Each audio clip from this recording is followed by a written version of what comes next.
Are you searching for the best in online black radio?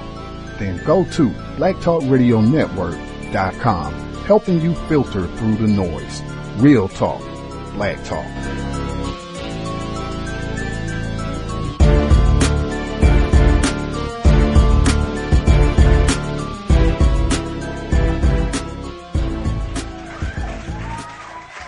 All right.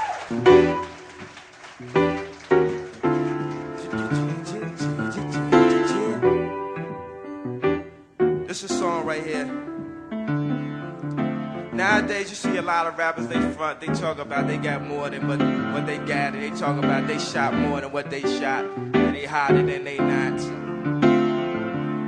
I want to be the first one to come up and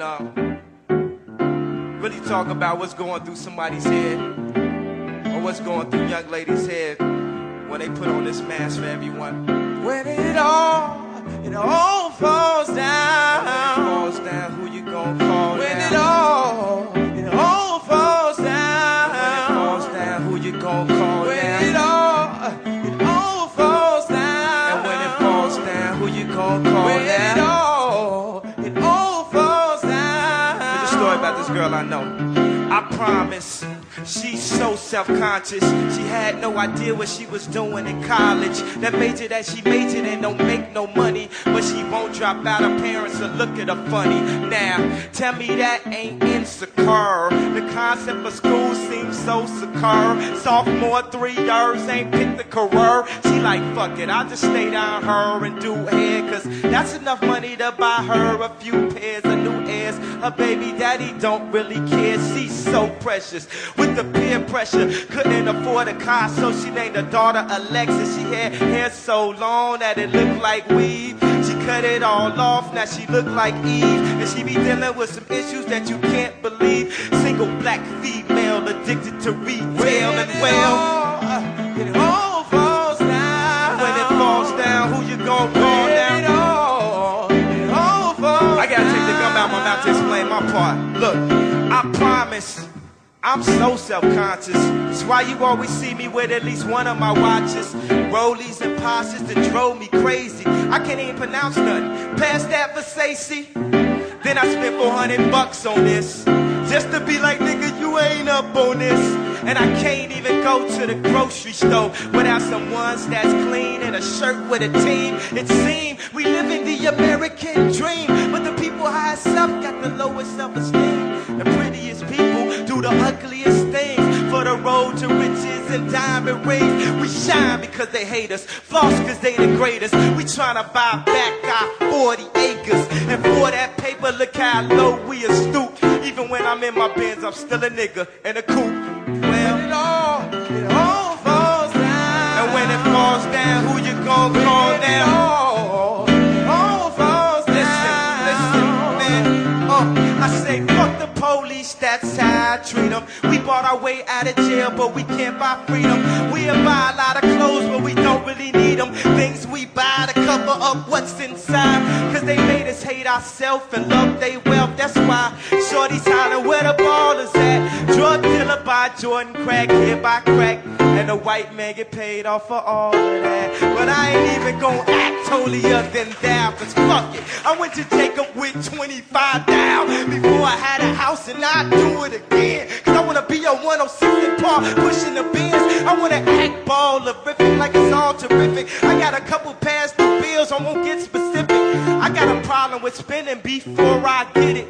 Y'all all self-conscious, I'm just the first to admit it. And well, it all falls down.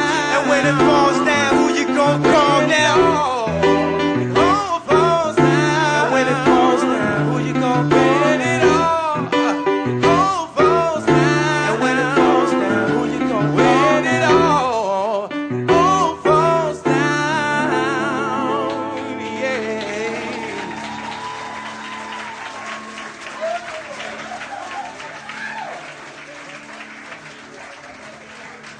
Y'all give it up for Kanye West. Thank y'all very much. Give it up for Kanye one more time, please.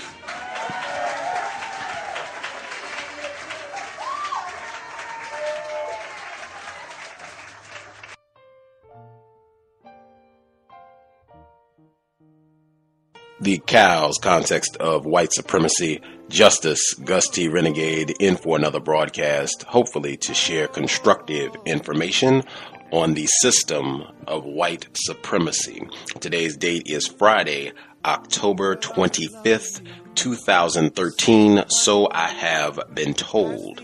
I had been saying so many of the instances from Isabel Wilkerson's The Warmth of Other Suns reminds me of different songs that I've heard from Kanye West, where he's talked about what you heard just now in All Falls Down, where we're just getting stuff to show off to other black people. I just say, hey, you don't have this black person, you don't have this car, you don't have this outfit. And I felt like, especially last week when Dr. Robert Pershing Foster, when he was talking about everything that he went through to throw the big Christmas party with all his friends and his wife and all that, and getting stuff you can't even pronounce the names. I think Mr. Demry had talked about that last week, but I thought that was important and wanted to get that song in before we wrap up with the book. We should be done next week.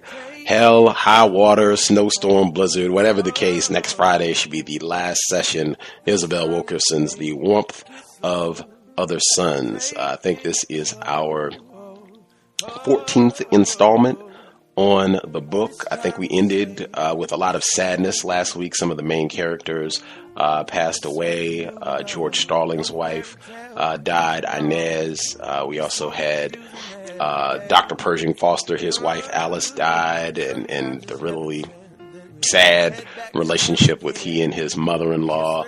But and also with Dr. Pershing Foster, his gambling addiction, which is where we're going to pick back up this week. But just a lot of sadness, which I think we've also touched on, which is I think why we go through a lot of this conspicuous consumption and showing off to cover up the pain and depression that the system of white supremacy stuffs and contaminates each of us with daily. We will not delay. Isabel Wilkerson's The Warmth of Other Suns, the epic story of America's Great Migration, Context of White Supremacy, first audio segment. That would not have been enough to stop him. It was not one of his better trips, but it was Vegas, and there was always another day. He was always playing to the crowd, knew all the casino workers, and loved it. Whatever he lost, he figured he would make it up tomorrow. One time, Jimmy Gay, the man who had introduced Robert to Vegas and had been a boyhood friend of Lemuel's in the small world of Southerners in the L.A. Vegas circuit, ran into Robert after a big win. Robert had $40,000 or $50,000 in front of him, and Jimmy wanted to intercede to keep him from losing it. "Bob, let me go put it up for you," Jimmy said. "No, I can handle my money," Robert shot back. "I'm a grown man. I don't need nobody to handle my money." A couple hours later, Robert came back, wanting to borrow $2,000. He done lost that $50,000 and wanted $2,000 to get it back, Lemuel remembered. Bob squandered a fortune. But he seemed only to remember the times when he hit it big. It was what he lived for, like the time when a friend who went with him had to keep up with the kind of money you only heard of in bank robberies. "We brought back $53,000, Robert said of one trip in the 1970s. "He came back with a paper sack full of money," Lemuel remembered, "and everybody knew his business owned the job, and he'd pay all the people he owed." But it was never really about the money for Robert. He had plenty coming in to begin with.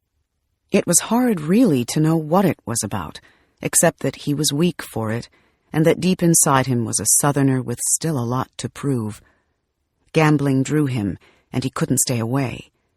When he couldn't make it to Vegas, he bet on the horses at Santa Anita, or played blackjack in a bare gymnasium of a space over by the Hollywood Park racetrack, anywhere he could escape into the nerve-jangling uncertainty and the rare seconds of elation that lasted only long enough to reel him back in. He was handling sums of money that people back in Monroe could not fathom. He won and lost several fortunes of a lifetime, Jimmy Marshall, his fellow migrant and friend, said. In the mid-90s, Robert, never a good driver to begin with, had a car accident. rammed into a median strip over on Crenshaw. He tore up his Cadillac. Someone came to help him out of the car. "Are you hurt?" the man asked. "No, I'm all right," Robert said. "Did you get your bottle?" the man asked, figuring, why else would someone ram into a median strip? "No, I don't drink," Robert told the man. Not anymore, anyway. He would not be able to drive anymore. He shouldn't have been driving in the first place, his friends would say.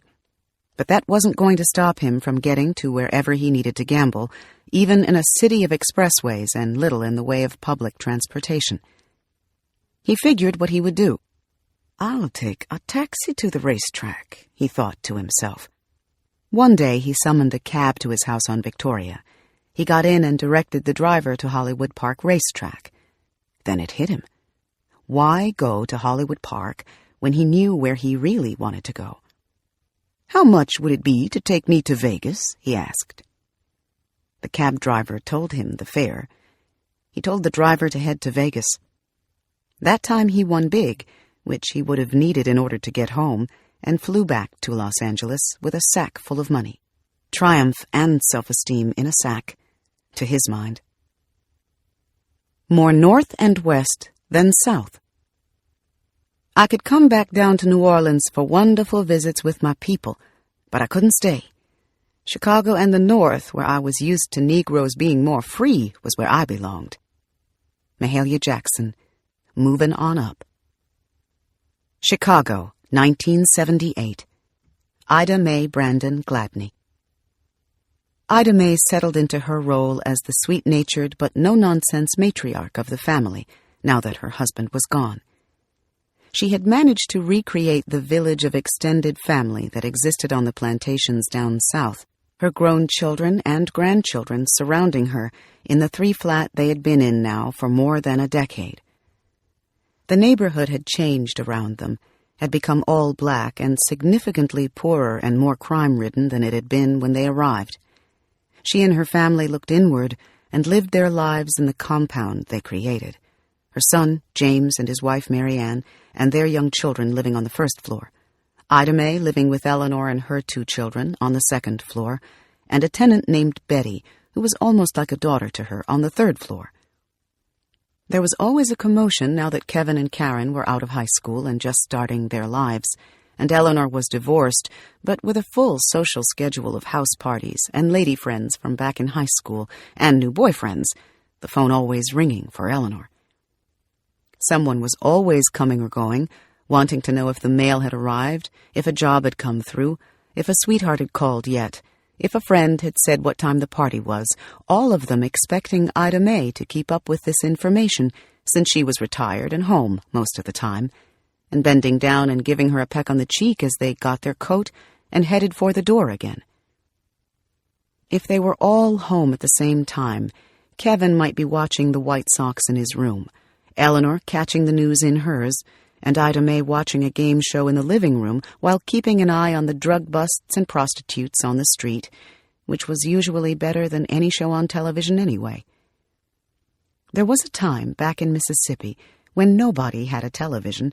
It hadn't been invented yet, and now everyone had one and retreated into his or her separate world.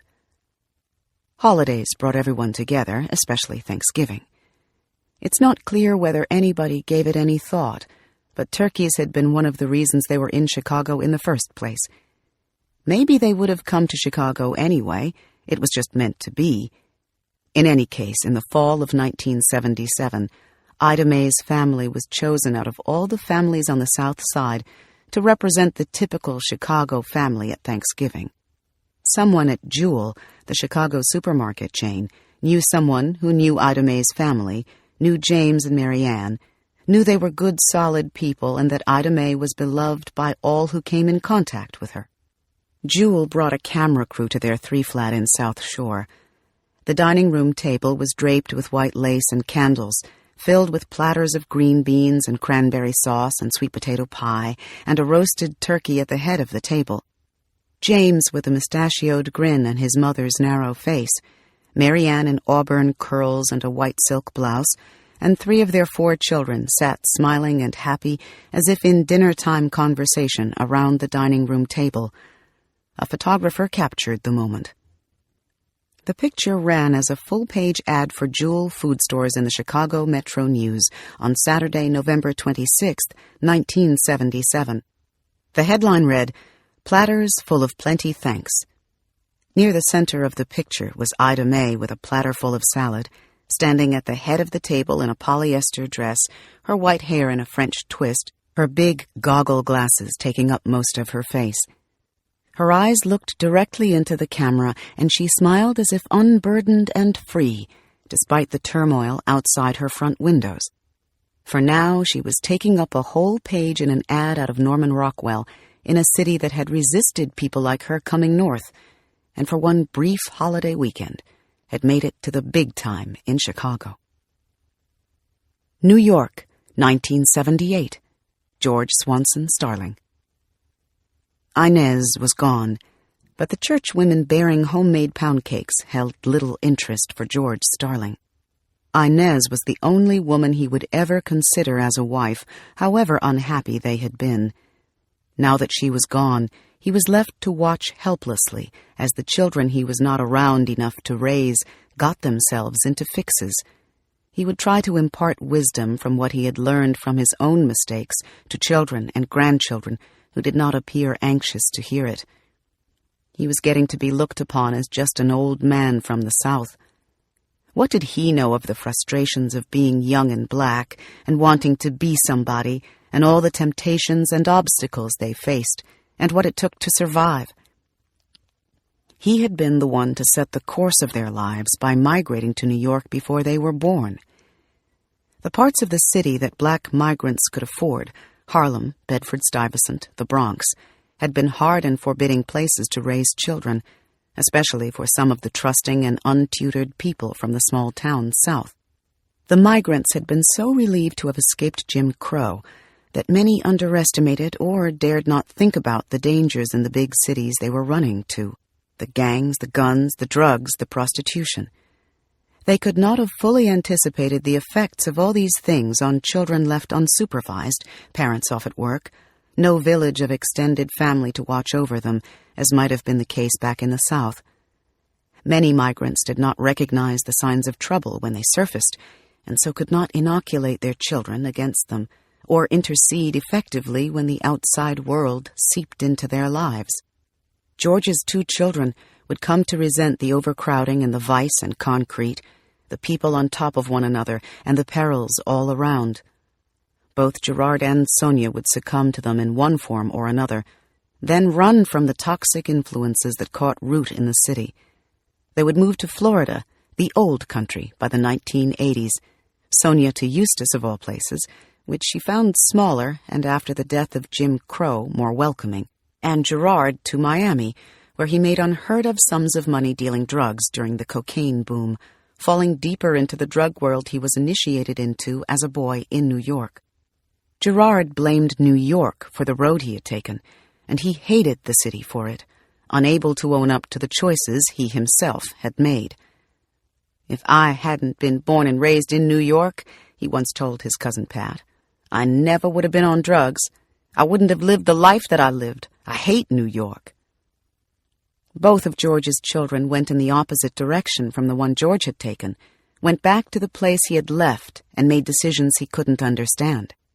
It was as if their return was a rebuke to his attempt to spare them the pain he had endured, and to give them chances at decent schools and work options other than fruit-picking, choices he himself had never had growing up. George would rarely talk about his children, so great was his disappointment. The one constant in his life was the job on the railroad that took him along the path of the Great Migration he had made himself back during the war. Down and back, south and north, New York to Florida and New York again. He was 60 years old and had been working the rails for 35 years. How many times had he plied this route? Passed through Wildwood, Jacksonville, Savannah, Raleigh, Richmond, and Washington, and on up to New York, again and again. How many thousands of migrants had he helped up the train steps carrying their luggage? How much history had he seen unfolding in the faces of the people boarding those trains? He was nearing retirement and was doing precisely the same thing now that he was when he was 25. He had not moved up or been promoted in all those years. He had tried to propose to his superiors improvements in service, since he was in a position to see up close exactly what the passengers needed. But nothing ever came of it. He learned to accept his lot, and it got to the point where he just stopped applying for positions like conductor or ticket taker that it was clear he wasn't going to get. Toward the end of his career, he got to be in charge of the luggage in the club cars, but it was really not much different than before. As he had done when he first started, he would walk from one end of the train to the other all night long. He could rarely sit and never sleep during a 24-hour run. All through the night, he had to take people's luggage at every stop and put it away and reposition it and pull out the luggage for passengers disembarking. He walked back and forth, up and down. Sometimes he would take Inez's niece Pat with him on those night runs. He would get her settled in her seat and go to work. There never was a time that I saw him sleep, she remembered. He never complained. It wasn't a gravy job, and it was beneath his dignity. He never got a chance to use his mind. When he first started, it was an honor to be a porter on that train at that time. But in reality, it wasn't nothing but hard labor. The Great Migration had played out before his very eyes. Now it was coming to a close from a demographic, macroeconomic point of view. On the ground, it was maturing. The migrants and their families situated in the north, no longer nervous and starry-eyed, missing their stop or getting off too early or by accident in Newark. Now he was watching and helping the grown children and grandchildren of the migration make their way back to the old country. The ways of the North had settled into most of them. Many of his passengers were born and raised in the North and were making their first visits to the South rather than returning to a place they had known. He could tell the original migrants. They were requiring more help getting up the steps, beginning to need canes, many still speaking in their Southern accents.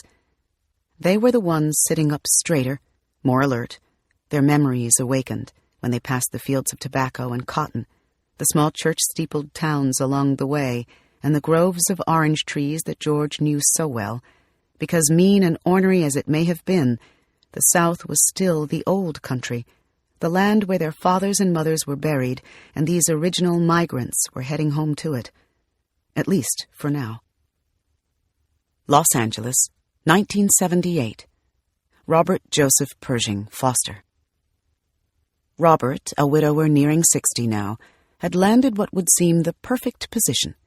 He was doing precisely what had been denied him back in Louisiana. He was on staff at a hospital, and not just any hospital. He was physician to the staff of the West Los Angeles Veterans Administration Medical Center in Brentwood. It took up 22 acres between UCLA and the Brentwood Country Club. Its curving drives were named after the great generals of history, MacArthur, Patton, Pershing, the name he had gone for by the first half of his life. It was bigger and better than St. Francis, the small-town hospital that had rejected doctors who looked like him during the days of Jim Crow and had given him one more reason to leave the South. It would be vindication for all that he had endured back home. He would make less than when he was in private practice, when he was limited only by the hours in the day and the energy he could muster. But he no longer had to concern himself with patient billing and office leases, and could concentrate on what he loved most, doting on his patients, the employees at the VA hospital. Immediately, he set about getting to know everyone. Some of the staff took to him right away, especially the few black ones who had migrated from the South like he had. Before long, he was carpooling with some of them to get to work. They quickly learned that his other love was gambling, and they could tell when he had just gotten back from Vegas. They would drive up to his mansion early in the morning and toot the horn. Robert would scramble down the walkway, silk suit pressed and necktie in place, limping in his stocking feet with his dress shoes in his hand. He brought his crushed velvet, jitterbug demeanor to the gray, humorless bureaucracy of a government hospital. He put his feet up on his desk, as he always had, and asked about his patients' complaints and worries before pulling out his stethoscope. He had built an entire practice on understanding his patients' personal troubles so that he could get to the bottom of their medical ailments, as he saw one as being connected to the other. Migrants from the South treasured his bedside manner and had made up the majority of the patients in his private practice. But Robert was now in a world more like the one he worked in as an army doctor in Austria during the Korean War. Most of the patients, meaning the hospital staff members, were bureaucrats or military and not of his background. Some had come from the South in the parallel migration of whites seeking their own fortune in the wide-open world of California during the years of the Great Migration. The whole enterprise was an adjustment for Robert. He was used to being in charge and the center of attention, running his office as he pleased. Now he had to be at work by 8 in the morning. Bureaucrats wouldn't put up with what his adoring working-class patients would accept. They wouldn't put up with him coming in on a morning flight from Vegas, rushing in late with his silk suits and sacks full of money. He couldn't charm his way into everyone's good graces by offering to pick up everybody's lunch tab with his winnings. That didn't work when you were working for another man, said Lemuel Jordan's wife Adeline, one of Robert's sometime critics. You got to follow his orders. You just don't come and walk over them like that. His breezy airs did not sit well with some of the bureaucrats and their assistants. His being one of the few blacks in authority could have put him under perhaps even greater scrutiny. The bureaucrats began complaining about him, and soon he clashed with one hospital worker in particular. It may never be known precisely what happened. The military would not disclose details of the dispute, and Robert took the Hippocratic Oath so literally that he rarely spoke of the specifics of any one patient. There were no legal charges against him, and he received workers' compensation for the distress he suffered. But trouble flared, his colleagues said, after a white woman patient at the hospital complained about an examination. Robert had managed to survive decades in the Jim Crow South without crossing a white woman and had actually won the gratitude of one from Kentucky when he interceded in her delivery and helped her avoid a cesarean section. Now, decades later, after he had built a name for himself and had taken a job he did not need, he was running into the very thing he had come to California to escape. There were whispers within the hospital of professional incompetency, perhaps the one thing he had never been accused of in his life. Robert refused to give up his position, but it would be only a Pyrrhic victory. The hospital, he reported, moved him from the offices that he and the white doctors who preceded him had worked out of. It transferred him to an older building in a cramped examining room next to a loud lavatory reeking with urine and feces, he wrote in the mid-90s in a letter of complaint to the Labor Department. It was as if he had been hurled back 50 years to the Paramount Theater back in Monroe. It was nearing the eve of the 21st century, and it seemed as if Jim Crow would not die. His every move was scrutinized, and the stress of the isolation weighed on him more heavily than anything in his life. He had made it to the paradise he had so believed in all those decades ago that he had bragged about it even before seeing it. Now it had betrayed him in ways he could not have imagined. He told his friends and family of his plight, and the plight of co-workers who had also migrated from the South and were now helpless as they witnessed what was happening to him. He was so incensed that he complained to the Labor Department about the personal isolation, professional and personal slights, rumors and professional slander he was enduring. He described a continuous, racist and stressful environment, language that he rarely used in all his descriptions of life in the South. He had given his life over to his patients to the detriment of his own family, a decision that would weaken his ties to his daughters and grieve him later in life when his choices could not be undone. He had sat at the bedside of patients who loved him for his devotion, and now a new one had turned on him and threatened the reputation that had taken him a lifetime to build. things only got worse. In seeking workers' compensation, Robert was required to be evaluated by a psychiatrist with ties to the VA hospital. The psychiatrist seemed to dismiss what Robert told him and directed Robert to prove to him the difference in the size of Robert's old office and the smaller one to which he had been demoted. The psychiatrist proceeded to command me to step forward, Robert wrote, pick up a commercial tape from his desk, and stoop down in a servile manner to measure his office for square footage. Something about a surgeon being commanded by anyone to stoop to the floor and take measurements brought back memories of the sirring and mamming back in the South, and made him feel lower than at any time since perhaps his migration through the desert. I am humiliated and ensnared in an evaluation process which is untenable, Robert wrote. He had never wanted to make a federal case out of the times in his life he had been ill-treated because of the caste into which he had been born and the era in which he lived. But here he was making a plea to the government as he fought for his good name. The stress forced him to seek treatment from a cardiologist and from vascular and orthopedic surgeons and a psychiatrist. They told him he needed to quit to protect his health, but Robert did not want to go out that way, not after all he had been through, proving himself at every turn, starting with the decision to migrate in the first place. The only good thing about the situation was that Rufus Clement had not lived to see it. Surely he would have told him that this was proof of what Clement had believed all along, that Robert would have been better off casting his lot in the South. Better, too, that Big Madison hadn't lived to see it either. Surely he would have shed a tear for his little brother who loved medicine and worked so hard at pleasing everyone. The dispute dragged on for years as Robert sought relief through workers' compensation for the toll the situation had taken on his health.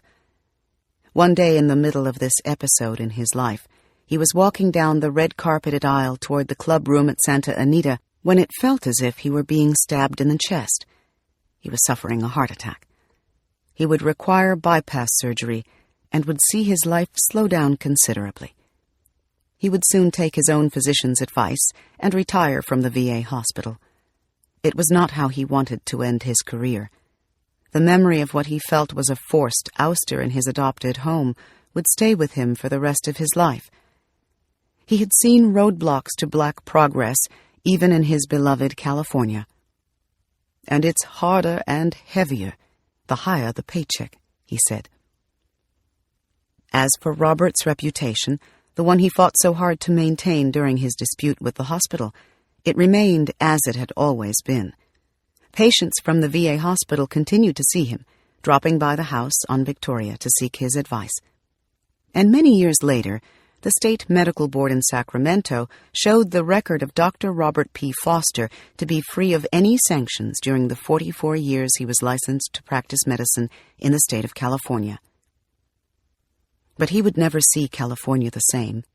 He would have many moments of joy from the old patients who consulted him and brought their children for him to examine and allay their worries long after he had retired. But he would never get over what befell him. He was dying on the inside, his friend and patient Melissa Briley said. Redemption.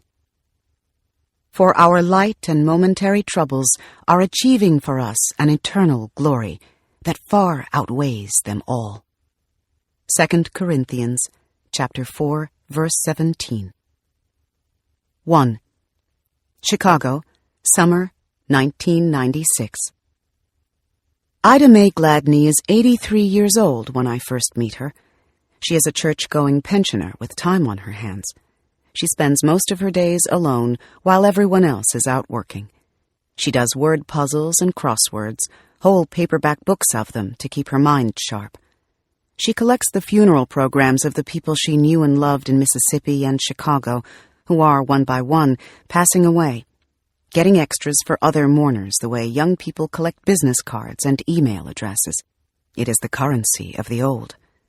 In the meantime, she manages to keep up with the job pursuits and love lives of her grandchildren and great-grandchildren. She has little interest in soap operas and doesn't need to watch police dramas on television. She has one right outside her window. Hers is a bow-front window, curved like a movie screen. She can monitor the street, day or night, from her box seat, which is actually a baby blue plastic-covered easy chair by the front window on the second floor of her 3-flat. Things are happening that she never saw growing up in Mississippi, and she isn't always certain of exactly what it is she is looking at. She is watching the street from her window the afternoon I meet her. A man is selling drugs out of a trash can. She can see plain as day where he puts them and how he gets them out of the trash for the white customers in their SUVs with suburban license plates. Another hides his stash in his mouth, and when customers come up, he pulls a piece of his inventory from his tongue to sell to them. The police are onto it, too. The police put flashlights down their mouth, she says. Sometimes the police make them stoop over. A man is climbing out of an old Pontiac he sleeps in. He and the car have been outside her house for weeks. A teenage mother has just popped her son for something Ida Mae can't make out because a car passes by just when the mother yells something at the boy. Usually it's MF or GD, Ida Mae says, and it hurts her to see people do that to their children. The other night, she says, she was setting out the trash and saw a woman on her knees in the alley doing something to a man who was up against the garage. I was looking for her head, and I never did see it, Ida Mae says. She didn't know exactly what the woman was doing, but she knew they shouldn't have been doing it and knew better than to say anything, and thought it best to go back inside. I just can't get it out of my mind, she says. When the police aren't around, the people are out in the street like characters in a cable television drama, and the drug dealers are up and down the block, but mostly at the corner where there was once an ice cream parlor, back when she first moved here. These are the lost grandchildren of the migration who have grown hard in the big city and did not absorb the lessons of the past or the good to be found in the steadying rituals and folk wisdom of the South. Ida Mae and James and Eleanor can't understand how they do the things they do, how they would rather trawl the streets than go to work every day and be able to hold their heads high. Something about too many people packed together and nothing to guide them makes the children worse than they used to be, to her mind. At the moment, the city is in a crisis because 2 grade schoolers, one of them only 7, have been accused of killing another child. Nobody knows for sure what happened, and she certainly couldn't say, but she knows one thing for sure. They curse like sailors, they throw rocks, they do everything they big enough to do. They ain't got no home training, and they mama can't do nothing 'cause she on drugs. That 7-year-old, they say he was the ringleader. He know more than he tellin', but they shouldn't put them in the penitentiary. They too young. They not gon' ever forget it. She keeps going. I know kids, 'cause I been one, she says. I used to tease this girl that her mama was dead. I think about that a lot sometimes. She held that against me the rest of her life. She used to cry when I said it. I didn't know what it was to lose a mother. I had lost my father. I thought everyone should die. I was 9 or 10 years old. I was bad. Now they double worse. What go in the wash, come out in the rain. Watch what I say now. You got to start working on those little ones early. I ain't got much education, but I sure know folks. I ain't scared of these kids, but I stay out of their way. The craziness has Ida Mae hemmed in on all sides. When she leaves to go to church, if she goes to buy groceries, if she takes a walk to get some exercise, the drug dealers and lookout boys greet her as she leaves and welcome her when she gets back. When she hears sirens or gunshots, she runs to the window to see what has happened now. She is an eyewitness to a war playing out on the streets below her.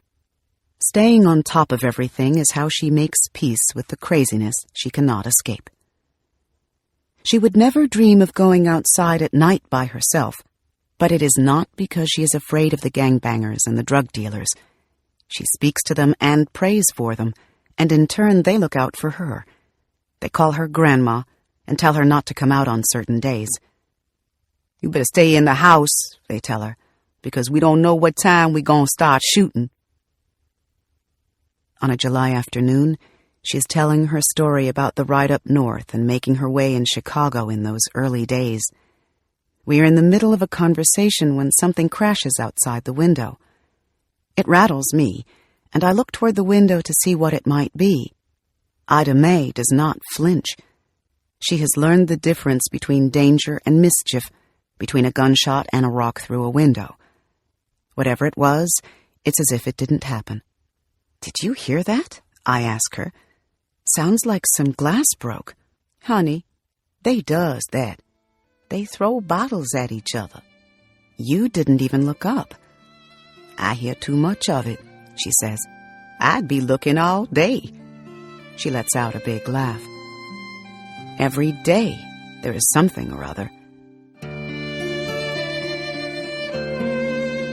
This is the end of disc number 16. Please insert disc number 17. On an otherwise quiet afternoon, we look out the window and see two police officers leading a black man in a white windbreaker and baseball cap, hands cuffed, down the sidewalk in front of the apartment building next door. "That's the janitor," she tells me. "He works there. Wonder what did he do?" He lopes along, head up, scanning the street like a politician on a tour of his district.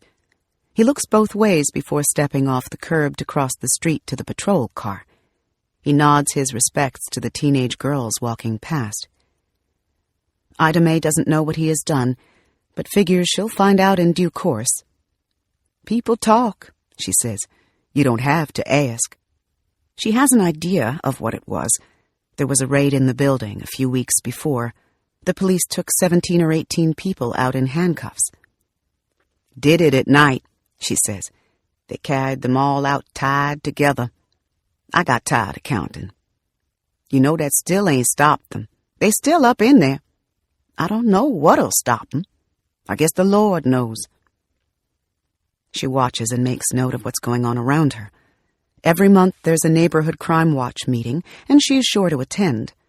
Trouble is, she believes some of the police are not much better than the criminals.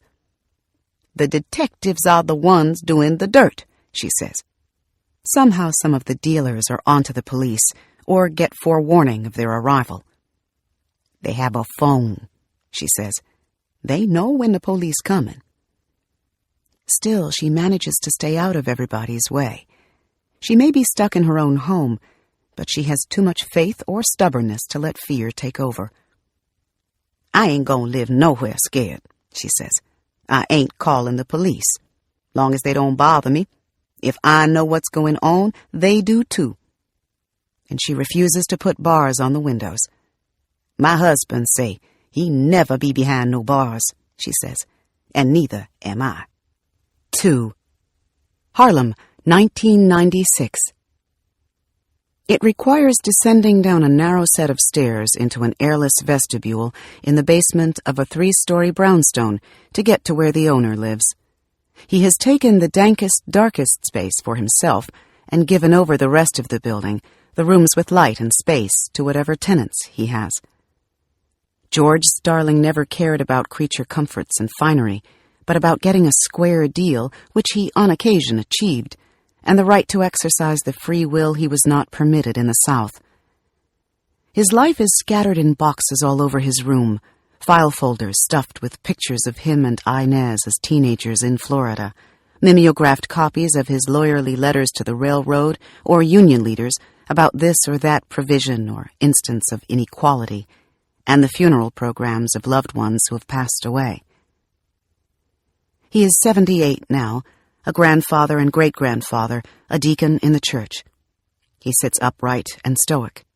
He enunciates each syllable in this early conversation and speaks in the deliberate and formal manner of the professor he once wanted to be.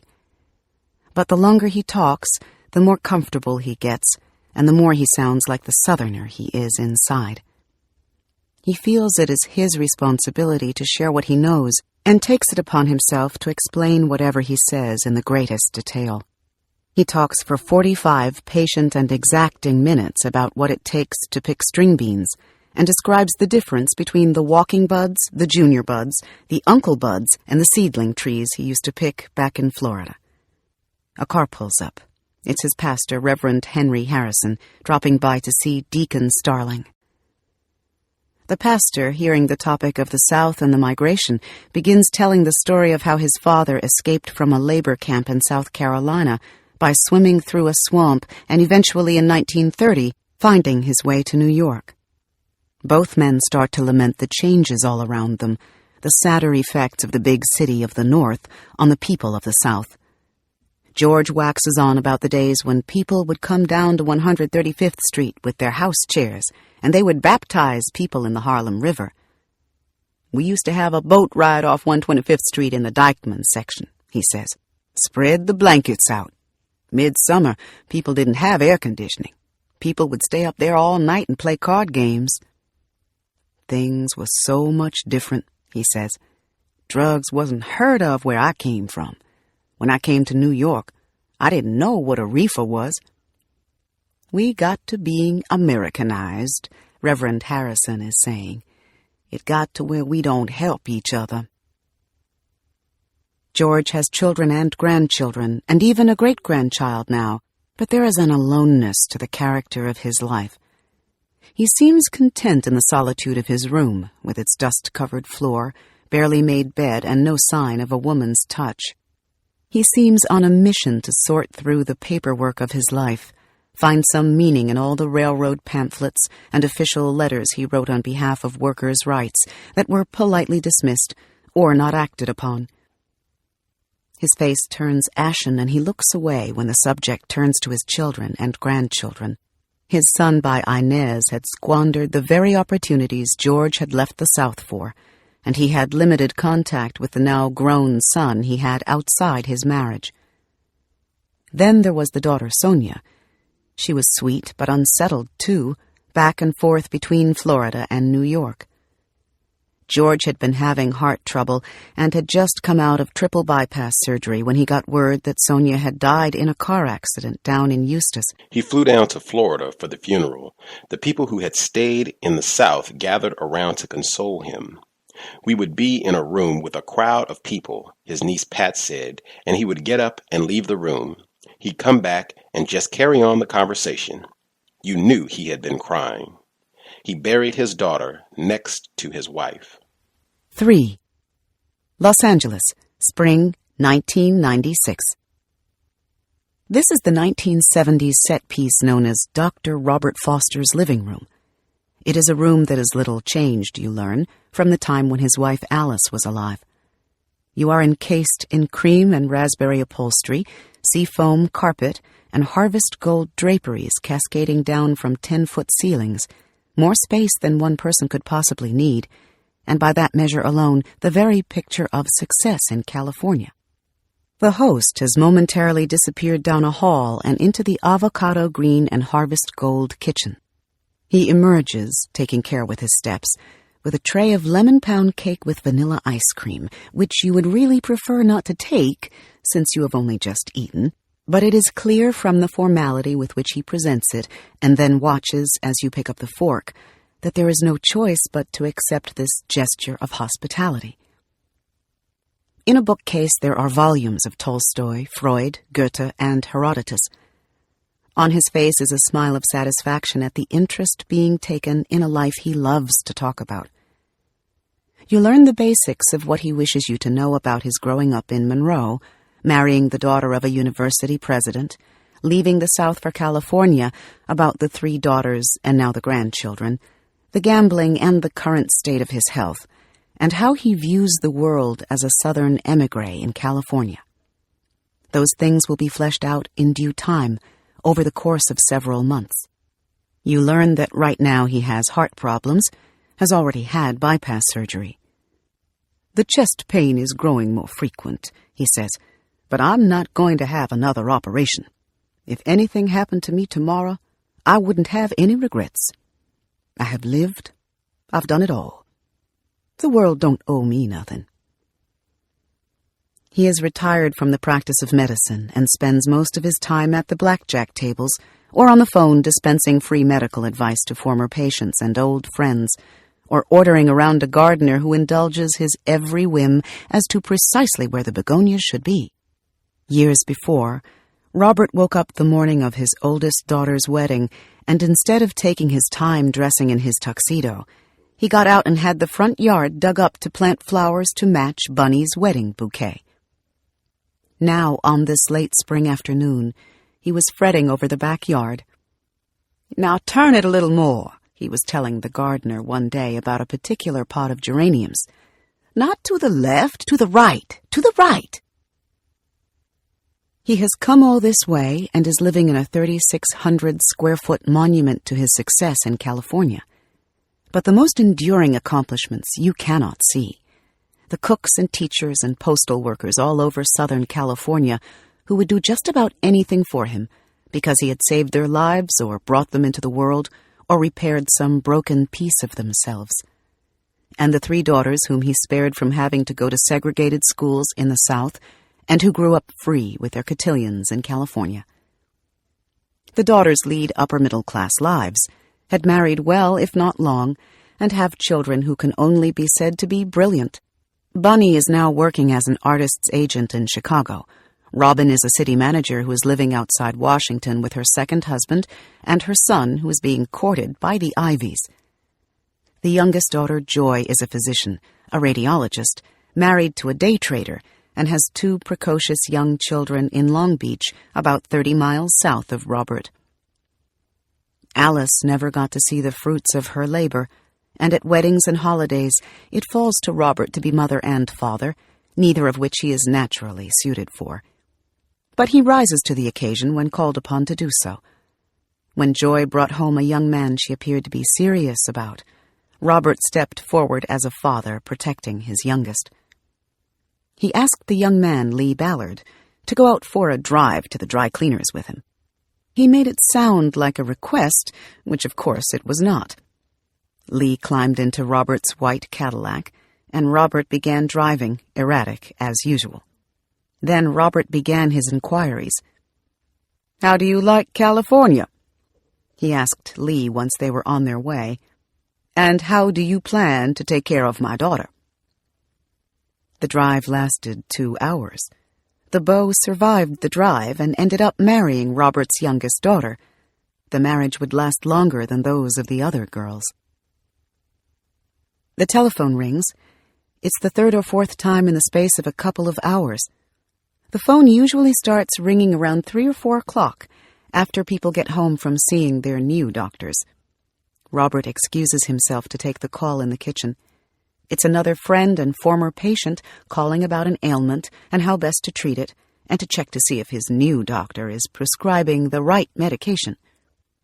Robert indulges the man, addresses his worries, gives him advice. "Demerol is the name of it," Robert is telling the person on the other end of the line. "Now, put something in your stomach." The person has more questions for Robert about what he's been prescribed. "Percodan? Any of those things nauseate the heck out of you," Robert tells him. "Take as little medicine as you can." The person interrupts, and Robert listens. "Take your aspirin," Robert tells him. The person cuts in again, still expressing concern. Robert reassures him. "Sounds like you're going to be all right, Phil. God bless you." Eustis, Florida, July 1996. George Swanson, Starling. Some 51 years have passed since the standoff in the Central Florida citrus groves that almost got George Starling killed. He has lived out his life in New York. The grove owners he stood up to are long dead, as is the High Sheriff, old Willis McCall, who lorded over Lake County with a Smith & Wesson and a 10-gallon hat. George has felt it safe to come back to visit, and is now sitting at a diner out by Ocala with his old friend Reuben Bly, who was one of George's picking foremen back in the 40s. They both had lived up north. Reuben, at age 89, is now living back in Florida with his 6th wife, having survived the treachery of the South and the temptations of the North, and is at this moment reliving those days with George, who was back in town for a high school reunion. "Do you know a Florida man got more sense than a born New Yorker, George?" Reuben asks, not really looking for George to answer. "You know that?" I had never given it a thought that way. "One that's been around like us, George. We know our way around better than some of them up there." "Well, you had to have a lot of sense to learn how to survive down here during those times, to stay out of trouble, you know." "George, you done run that railroad so long up and down from coast to coast on the train," Reuben says. "And look how we travel. Look at Rube. Done travel, done made 37 states. I already had it in my head.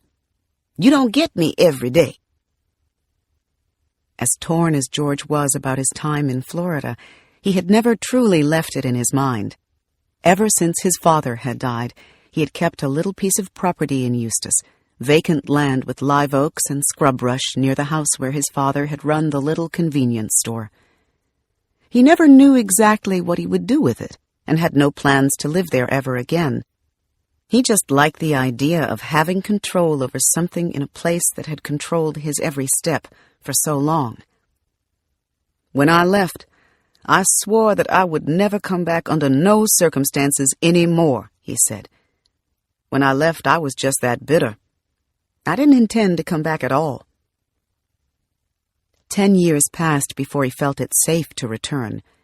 The deaths and illnesses lured him back, and he began to see how the South seemed to be changing, in small ways and big ways, right before his eyes. "I never thought I would live to see the day," he said of some of the strides being made. "If anybody told me that there would be a black mayor in Birmingham, I would have told them they were crazy. Now they have black mayors all over the place down south. How many black mayors we got up north?" He had once seen a black man and a white woman walking down the street in downtown Tavares, the county seat and the domain of old Willis McCall. George was having a hard time getting used to seeing what could have gotten him killed in his day.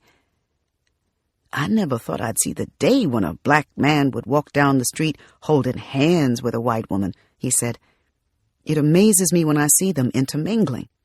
When I was a boy down here, when you went through the white neighborhood, you had to be practically running. Now black people are living in there. They all mixed up with the whites right there in Eustis." We are riding through Eustis and out to the orange groves near Sanford, and the train station in Wildwood where the relatives would come to greet George when his train passed through. He and Reuben are returning to the places where they picked oranges and okra, the places they could and couldn't go, and where the black people lived. Reuben does most of the directing, because he has been living back in Florida for several years now. George sits up and starts pointing when he sees something he recognizes. "They used to baptize us down here," George says as we wind past Lake Eustis. "To the left are the water oak trees." We drive farther out. The land is wild scrub brush broken by stands of domed trees, the citrus that ruled their lives growing up. "Over to the right, over here, was woods," George says, "just like you see to the right, but they cleared that up." "Here go the seedling groves," Reuben says. "Is that Lake Ale there?" "That Lake Ale. Those seedling groves right in here had all them pecan trees." Was this the natural, George asks, of the legendary grove that has withstood the worst winters and hardest of freezes? "The natural's out there by Emeraldy Island." Context of White Supremacy. The number to dial is 760-569-7676, and the code is 564943#. Press *6 if you would like to participate. The number again is 760-569-7676, and the code is 564943#. Press *6 if you would like to participate. For folks who may not want to use their phone to dial in, you can use the flash phone Again, we do have the apps available. They're on the Black Talk Radio page for the iPhone as well as for the smartphone. But if you want to dial in, if you're listening at Black Talk Radio, just press the black button center of the page to call the program. Should be very difficult to miss if you're listening via Black Talk Radio. The URL, if you're not listening there, is tiny, TINY.cc/1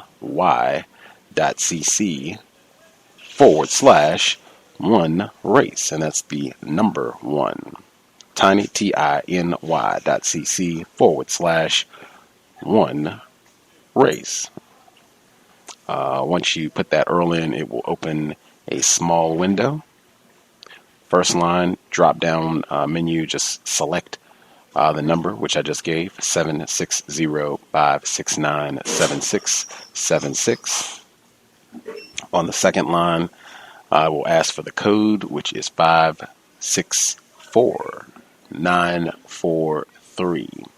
The final line, you can either put in a pseudonym, nickname, you can leave it blank, you can put in your real name, I reckon. At any rate, press the green button to dial into the program. You should be able to hear the content as soon as you get connected, and it is the same procedure. If you would like to participate, press *6.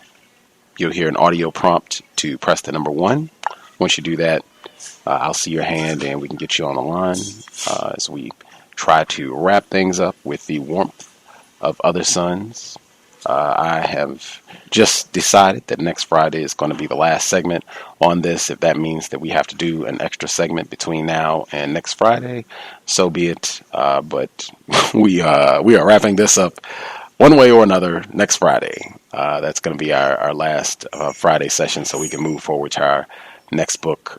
This has taken a very long time to get through, even though it has been very constructive. When I comment on how long it's taken, it's not that it has not been constructive, filled with great information. It certainly has. She did a masterful job with doing the interviews as well as getting sources. It is amazing the amount of data, information she collected and put it all together. Wonderfully well-written text.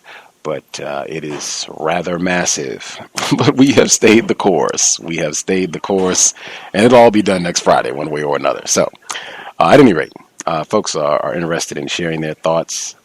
Feel free, chime in a few things. And also the description was very tardy in getting all that up. I had my internet went out on my computer just about an hour or so after the second program that we did on yesterday, after it concluded, my internet went out. And so I wasn't able to do anything online. I wasn't even sure if I was going to be able to do the program today or not. I went to try to figure out what the problem was, got it corrected this afternoon. It was back in the saddle, and I tried to go and get that knocked out as early as I could this morning. That way I would know one way or another whether or not I would have the ability to do the program. But that is what kept me from getting the description for the program posted as early as I would have liked it to be there. I didn't actually get all that posted until about just when we went live. So if anyone who might have been confused or thrown off, or what is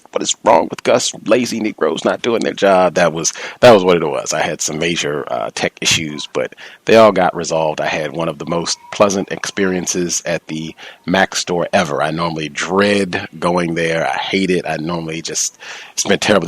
There's a Vine video where this white woman is yelling and screaming in the Apple store, and it's never been that bad for me because I am a victim of racism, and I don't think they would tolerate a non-white person getting that wild in their store. But I have had some rather unruly moments dealing with Mac representatives at the god-awful Mac store, but today was not one of those. Problem got resolved in like 5 minutes or less. They had great information and should have a new operating system to boot. So all is well, moving forward. We'll hit the folks on the line. Mr. Demery 4, if I see other hands, I'll snag those as well. Mr. Demery 4, your line should be open. Yes. Can I be heard? Yes, sir. Okay.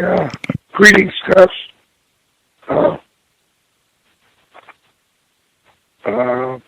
Yeah, another accolade this week. You've been hanging in there. This has been a long journey, but you're always there on Fridays, and we're finally getting through it. Okay, we started off, Dr. Foster looked like he's went off the deep end when he's taking a cab all the way to Las Vegas, from Los Angeles to Las Vegas. That must have cost him some of his gambling money on the way. It looked like that gambling addiction is getting worse. And, that can't be good, but I guess he's got the money. Some of the people that he knew was trying to give him some advice about stopping or putting some money up for him. He didn't want to hear any of that. So he's off on a binge. I took note of the beginning of Ida Mae Glatton, where Mahalia Jackson was saying that she would go back down to New Orleans, but she couldn't stay. And I made a little note, you can never really go back home. And it's funny is that a lot of these people were leaving the South, but their hearts was really still back in the South. And they brought those Southern ways with them to the North. I made note that a lot of the accents, the Southern accent, came along with him. You can see it prevalent in Ida Mae. I think that the writer covered some of that, the way that she was articulating some of her ideas. It was pretty amazing that she got her 15 minutes of fame being recognized. One of the local supermarket chains picked her on a full-page ad, and made note that TV was a big part of their lives, like it is in a lot of non-white black people's lives, where we should remember that reading is more important than television. But Ida Mae got her 15 minutes of fame. She had a camera crew there, and that was probably quite a treat for her. George Starling, after IS has died, the church women were circling. They were closing in on it. But I think George probably didn't have much love interest at that time. Made note that he was disappointed, like probably a lot of victims, because of the system of white supremacy. Our so-called families are not really families. We cannot function as a family in a system of white supremacy. But his kids, Sonia and Gerard never really got a handle on his drug addiction. And Sonia never seemed to settle down. She ended up dying in a car wreck. So George has continued to have tragedies in his life. I also made note that, in Dr. Pershing, Dr. Foster's house, his bookshelf had all these white philosophers and great thinkers, but he didn't have any books on racism, nothing on black history, nothing on Dr. E.B. Du Bois or Richard Wright or James Baldwin. You know, some of that material may have helped him deal with some of his problems that he was encountering. He encountered white women. You know, I consider one of this society's, or the society of white supremacy, one of the biggest contributors, and made his life miserable. Something she said that he did got him demoted.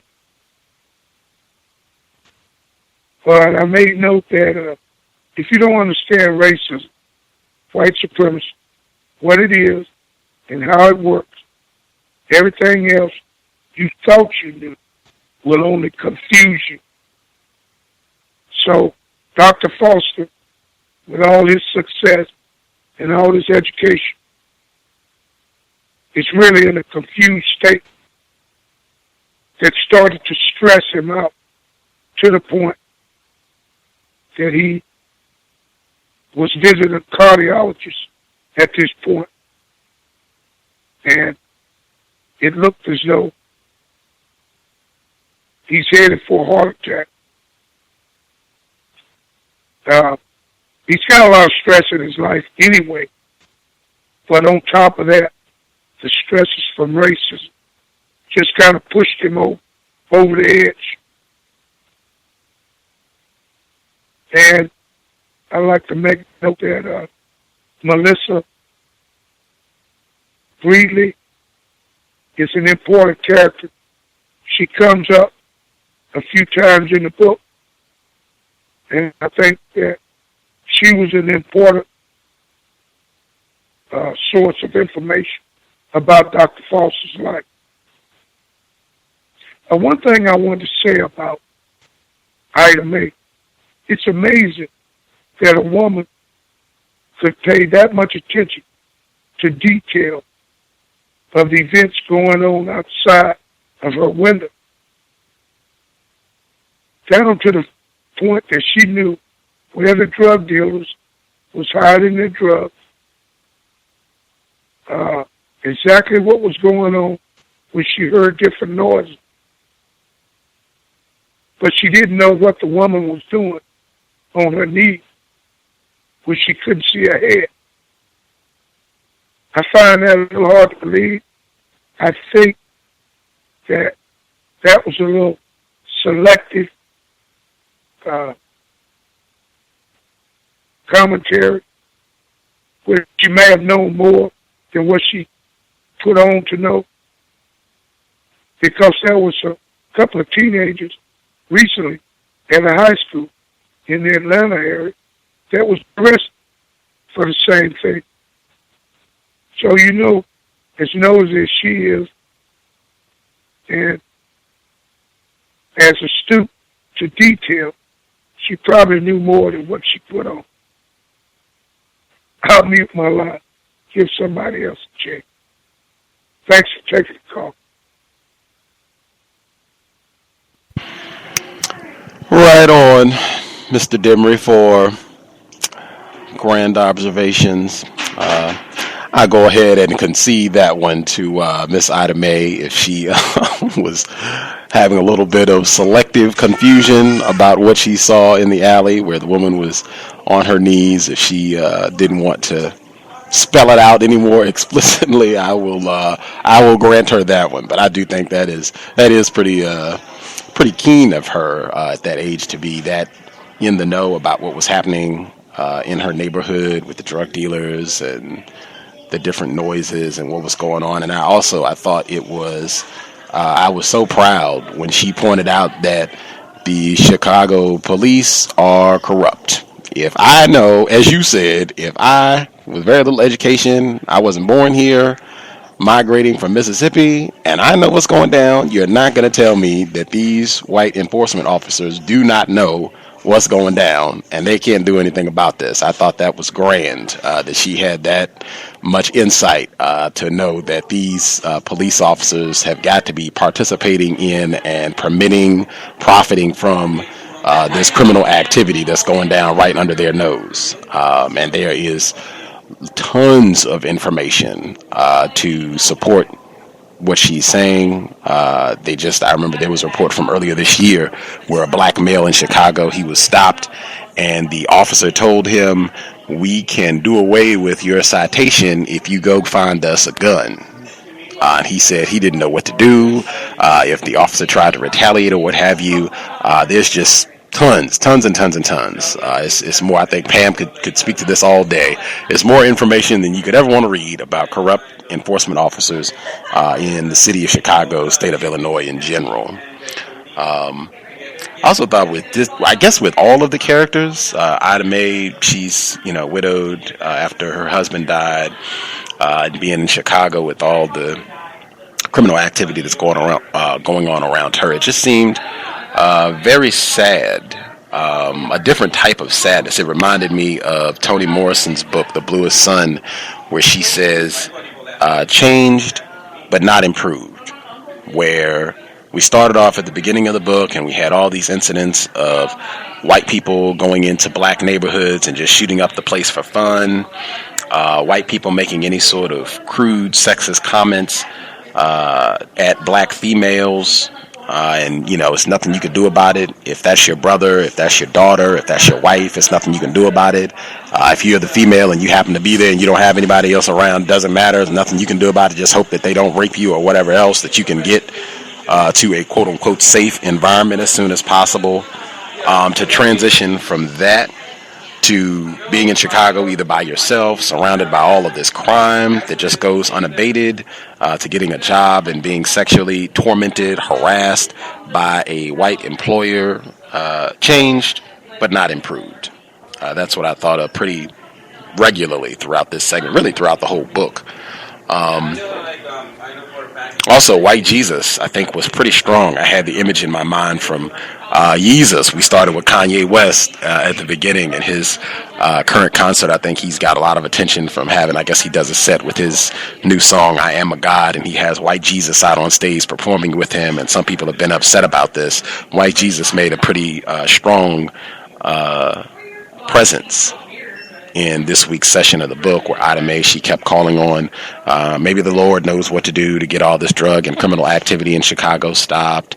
I think George Starling, when he was talking about after Inez passed away, and he, I guess, found some solace in going to the church and them referencing him as the quote-unquote deacon figure. It seems like White Jesus resurrected himself pretty strongly this week as a continued dominant presence in the lives of victims of racism. Let's see.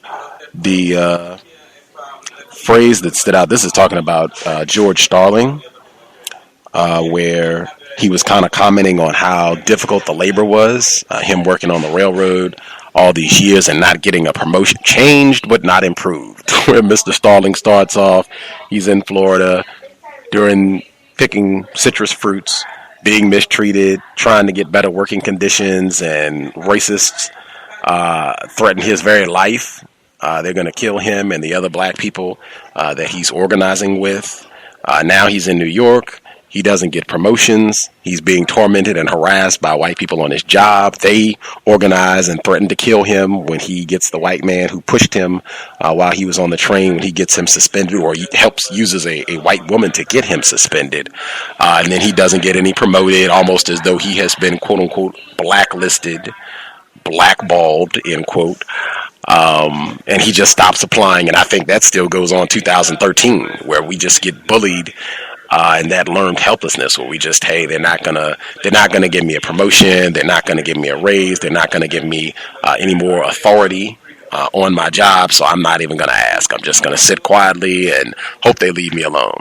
It sounds like that's exactly what happened with George while he worked there. And I thought the passage she writes, and this is all in quotes here, where this is from his niece, Pat, where she says, "There was never a time that I saw him sleep," she remembered.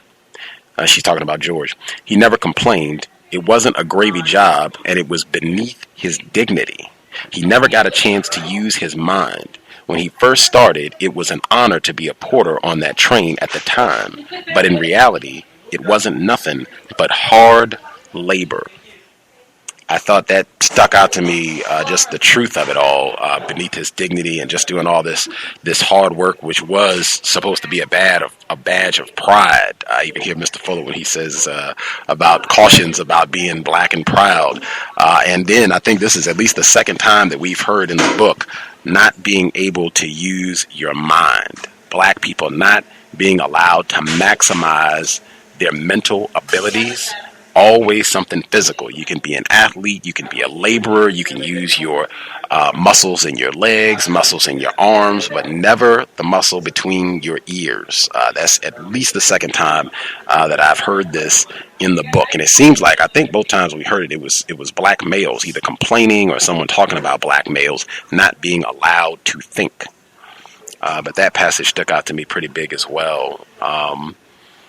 I'll hush right here and let folks know we have about, 15 minutes before we get to the second audio segment. If folks have any thoughts they want to get in, feel free to share. 760-569-7676, and the code is 564943#. Press *6 if you would like to participate. With Dr. Foster, I just wanted to reiterate, because I don't really think we touched on it last week in the book when they were talking about the relationship or lack thereof after Dr. Robert Pershing Foster, after his wife passed away, Alice, and he's in this big palatial house with his mother-in-law, and they don't get along, and it just, wow, you talk about pitiful. Where they're in the house, and she, I think at one point says that she wishes it had been him that died, and he asks her that she should contribute to the rent. It seemed just so petty and pitiful and sad. I feel like there are so many, I don't even want to call them relationships, but there are so many poor quality interactions between black people that I feel like are just like that in attempted families, as opposed to them being a source of comfort and solace for one another. His mother-in-law, her husband, Dr. Clement, he'd already passed away as well, so she's kind of alone and by herself, and all the way out in California. She spent most of her life in the South and in Georgia particularly, and now she's all the way out here in California. He just lost his wife, and is dealing with the loss of that, and they can't even be a source of comfort. They're just really at each other's throats in various ways. It's really pitiful. The level of anti-blackness that we've observed in the book is wow. I just didn't want to let that slide by. But the person that called in from a block number, your line should be open as well. May I be heard? Yes, ma'am. Can you hear me? Yes, ma'am. This is Carmen. I just wanted to comment on George Starling's railroad career. I kept waiting for him to say when he was getting older that he was sick with some kind of lung disease, because my grandfather was a porter on the railroad for over half of his working life, and he worked that trip that went from Florida all the way across Texas to Los Angeles, and so his run had a lot of movie stars on it. And the movie stars, he said, they would get on and they would just party all the way across the country, and they would stop in Galveston when before the offshore drilling the water was still clear, like the rest of the Gulf of Mexico. And they would party there, and he says they would just give away so much money to him. He had so much in tips. And when my grandfather died in the 90s, he had purchased 5 houses, 5 homes around the country. And he left one of his homes to each of his 3 living children. So he left a home to my dad. And I'm always amazed by the fact that a black man from that generation can make enough money as a porter, and also he was a clerk later on, to buy 5 homes, because he did that. And my dad managed to buy 1 home, and I'm in a position where I can't even afford to buy even one. And I'm just amazed by that. That always amazes me, because even George Starling said he bought a 3-story brownstone in Harlem. I mean, that's amazing. Just an observation. I don't know, but we definitely don't seem to be doing as well as we could before, even with more education. Great point. I believe Mr. Starling, in addition to owning that brownstone, he also owned property in Florida as well. It's true. I think that's even playing out in the book. I think you can see with our 3 characters, just looking at where Dr. Pershing Foster and his wife, Ida Mae Gladney and George, and then George Starling and Inez, looking at those 3, and then looking at their offspring and their children and where they end up. I think you even see some of that same pattern of them not doing as well in the book. It does seem like Dr. Foster, it seems like his children, they did pretty well, but it seems like quite a few of the other children, they did not do quite so well. And I know, but these are people, I guess they're doing pretty well, but they have a really superior, all of the children had a better education. Well, they should have. Well, maybe not. Maybe not George Starling's children. They were in the inner school system, so maybe not. It's just an observation. It just seems sad that it's harder for us to do the things that they were doing, and we were supposed to have better resources than they had, but it's just not working out that way. Would definitely seem to contradict the mythology that things are getting better with regards to the system of racism, white supremacy. Yes, and that's all. Thank you. Mm-hmm. Great comment, great observation. We'll make sure I let folks know O.J. Simpson, be on alert. O.J. Simpson will be making an appearance in the second portion of the book, as well as Rodney King. Let's see. With Dr. Foster, I did want to comment about the whole work situation, which I thought was pretty disgraceful as well. The tacky, trifling, terroristic, and those white women. Just that section where he talks about living in the South and never having a problem with a white woman. And then he gets to California, paradise. I think he's referenced it as that many, many times over. This is paradise. This is God's land. And it is a white woman who becomes his undoing. And in my view, the way if I understood the text correctly, it caused him so much strain.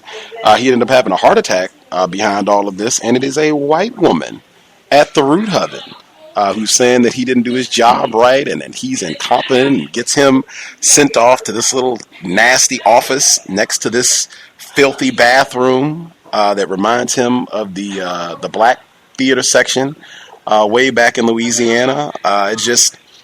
That's what I was kind of saying. I wanted to see how that was going to play out when the characters, when they get to wherever it is that they're going, California, Chicago, wherever, New York, when they realize, oh man, this racism, white supremacy thing is not contained to below the Mason-Dixon. This is a global problem. And just seeing it, I mean, I've been saying it all along, this book is kind of depressing, but that was a really sad moment, and I think that highlights some of the things that I say all the time on the program about you can't let your guard down with these white women, and particularly workplace situations. They are extremely dangerous. They can do so much damage in the blink of an eye. They can marshal, they can galvanize as the forces of white supremacy against you in a lethal manner. I mean, even in this case, he doesn't die, but having a heart attack, that's serious. Where he ends up having to retire prematurely, and a white woman being at the root of this big brouhaha that goes on for years, and him, filing a grievance to get compensation for the strain he endured in all this. Man, it really disgraceful encounter. I wanted to make sure if folks had any thoughts on that, I'd be delighted to hear those as well.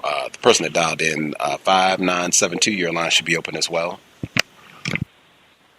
Yeah, I wanted to make a comment about Pershing Foster when he first started practicing medicine in California and the difficult time he had trying to find patients.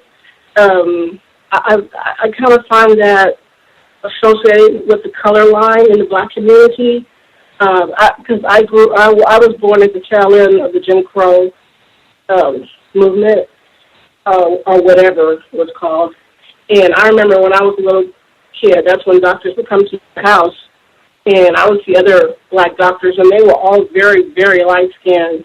And the fact that Pershing was darker, I was wondering if that might have had something to do with the fact that he had a hard time getting patients, and maybe when people saw that his wife was light-skinned, very light, and his daughters were as well, maybe that brought people on board. I know it sounds kind of petty, but I'm thinking a lot of black people felt that way back then, and some still do. And also with George, that worked on the railroad, I had heard a long time ago that since that was an upscale upscale job for black males, only really light-skinned men were allowed to do that because darker-skinned men, you didn't have the jobs where they worked in the fields and stuff like that. And working inside the railroad, you shine shoes and serve food and put up baggage or whatever. That was a job that light-skinned men usually had. And the picture I saw of George, and he was a much older man, he looked darker. And, unless he just got darker because he had diabetes. Some people, that happens to them.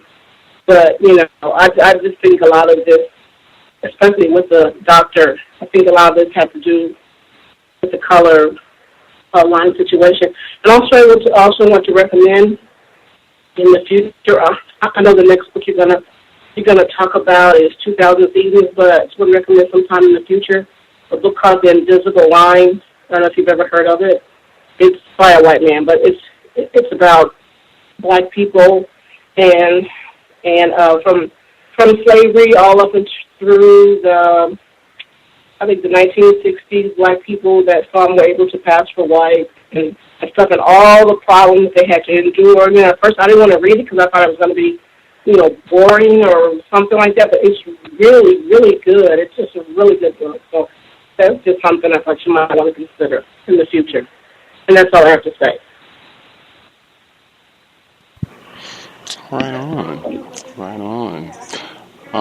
Since you mentioned the color aspect, that it could have been with the doctors, or I guess patients rather, not wanting Dr. Pershing Foster in California, that it could have been him being dark complexion. You can see what these folks look like. You can go to IsabelWilkerson.com and you can see she has photographs of all the main characters, some of them in color, so you can see the complexion of Dr. Pershing Foster and George Starling, Ida Mae Gladney. She's got photos of all of them, so you can, that's a subjective thing, so you can check it out for yourself and, see what you think, what complexion you think the characters are.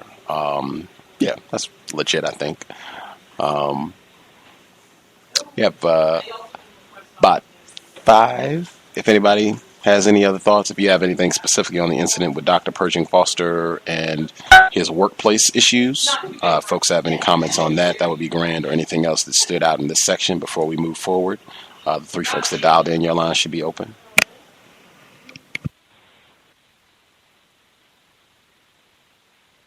Yes, can I be heard? Yes, sir.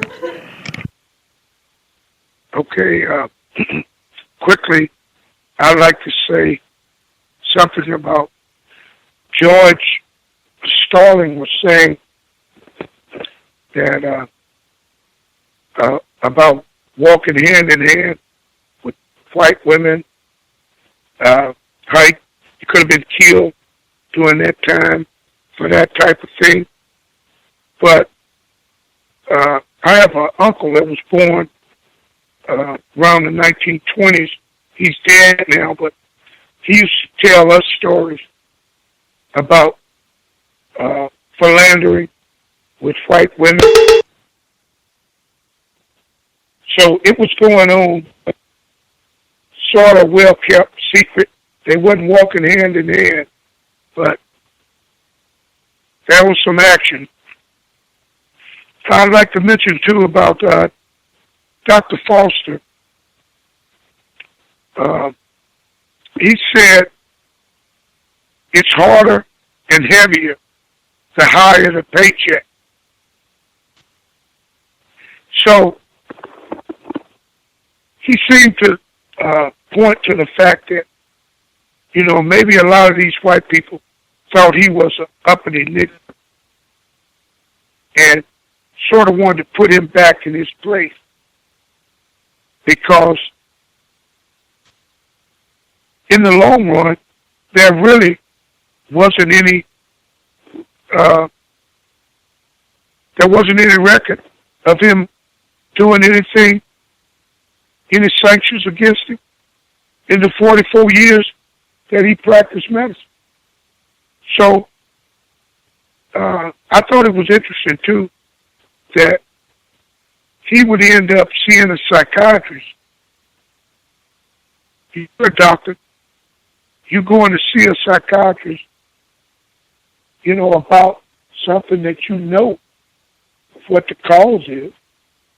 The cause is all this stress that's being brought on by the racism and the mistreatment. And you go to the psychiatrist, and he tells you to measure your office, get down on your knees and measure. I mean, it's like going to these races, another race, to solve a problem you have with a race.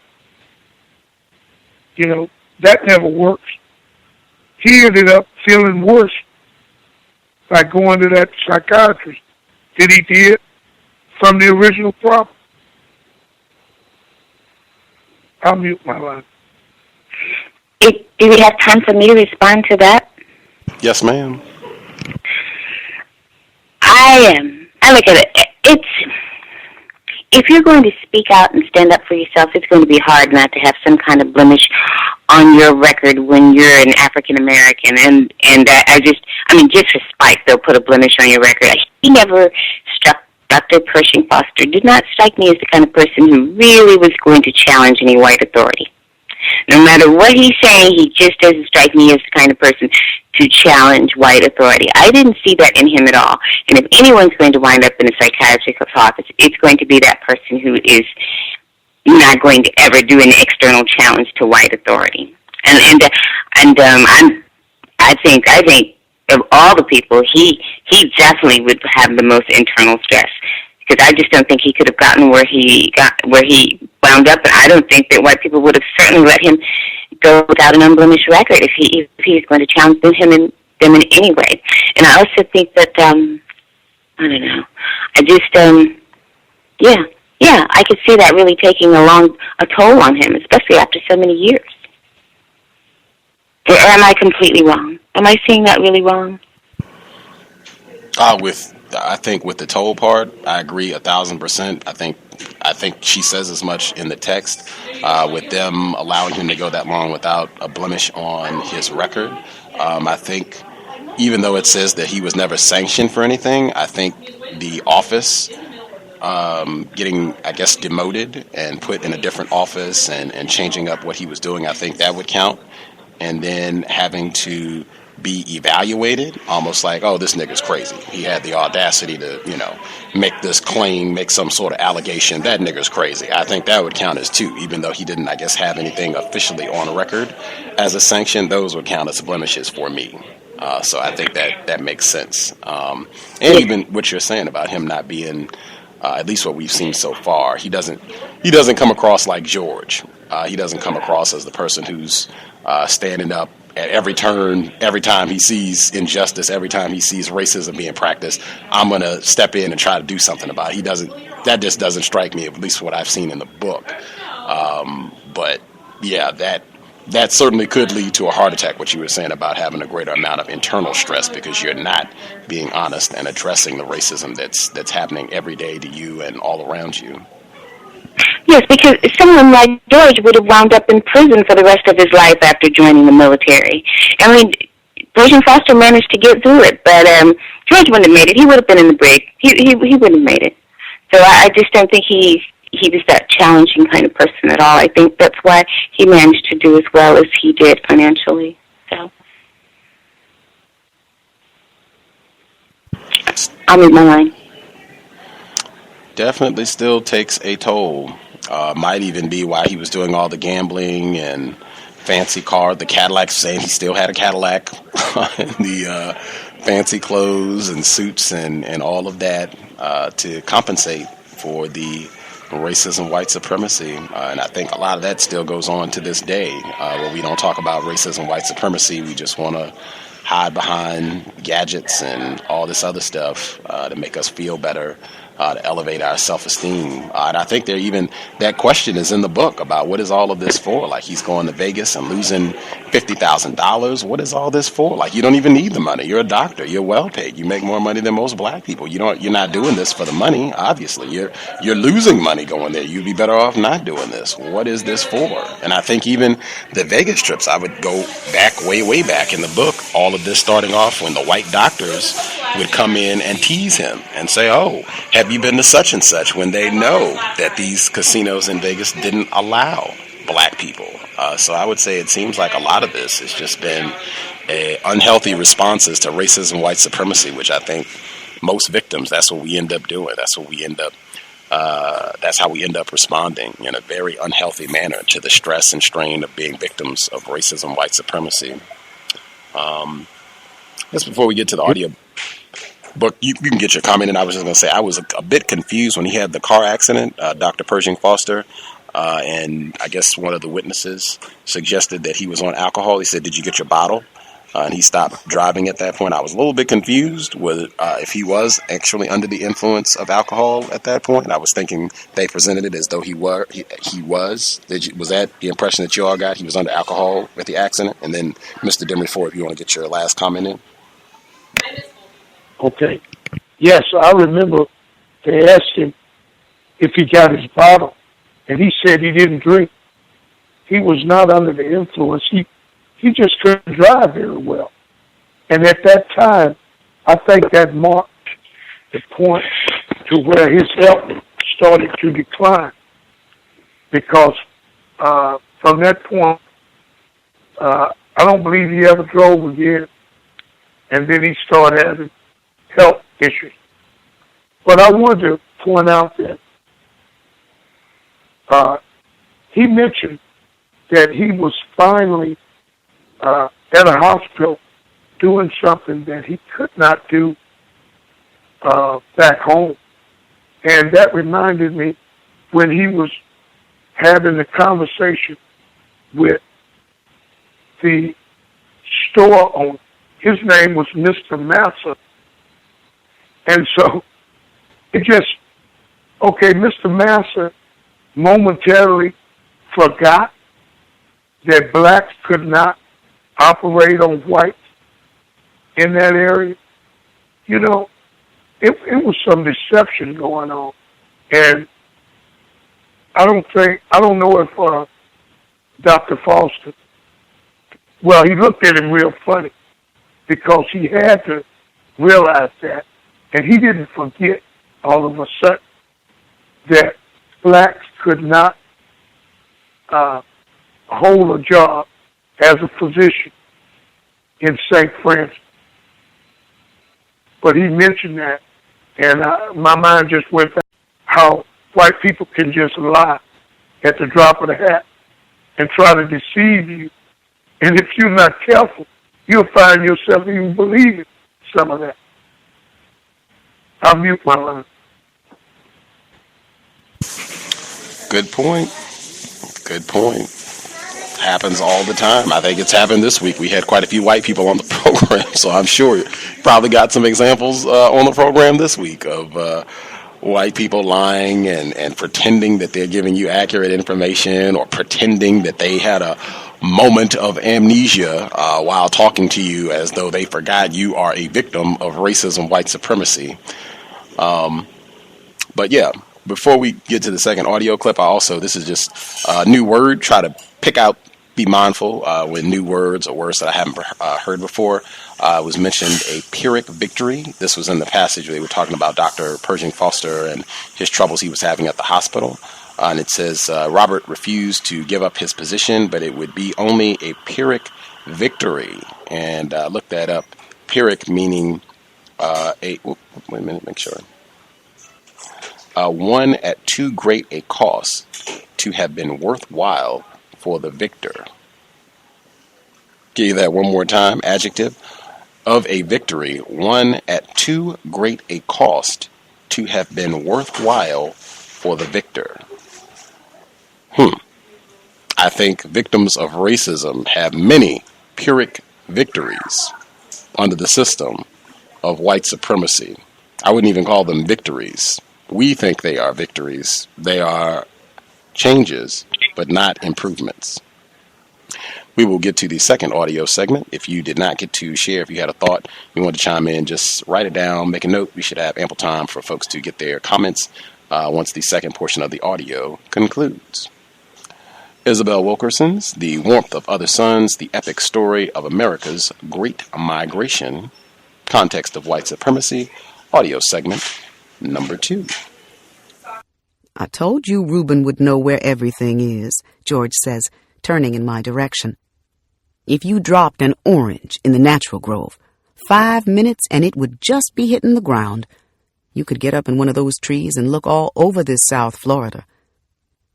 This is old Jones's place. I picked in that grove where I had a 36-foot ladder spliced with a 26-foot ladder, and it just reached the bottom limb. That's right. All us here, Charlie, Mud, me, we used to hunt coons and possum long here. We drive further and further out. This here's old Cannon Grove. This is not the way it looked before the last big freeze, George says. This is new. They reset. They put new trees there. All this here was froze out. 1989, it snowed in Florida. Had 2 and 3 inches of snow. Have you ever seen a forest that would burn out with a fire? George asks me. Well, that's just the way those trees look. Them trees look just like somebody went through there with a flamethrower. George comes back to Eustis every 2 years for the biennial reunion of Curtright-colored high school. He always comes down on the train he once worked. It's owned by Amtrak now, and as a pensioner with 35 years of service, he gets to ride for free. He can finally sit like the passengers he served and look out the window to see what they saw, reliving with each trip the migration he made all those years ago. When George returns to Eustis, he is looked upon with a distant kind of respect. He was one of them once, but he chose a different path, knows things they couldn't know, survived in a place where they're not sure they could make it. He's been gone so long that whatever he knows about Eustis is either frozen in the 1940s or distorted through the second-hand recounting in long-distance phone calls and letters and rumor. He's fuzzy on some of the names of the people who live there now. Whole generations have been born since he left, and he searches out his connections to them, the ways he might know them, through a grandparent, great-aunt, or second cousin of theirs whom he grew up with but who may not be around anymore.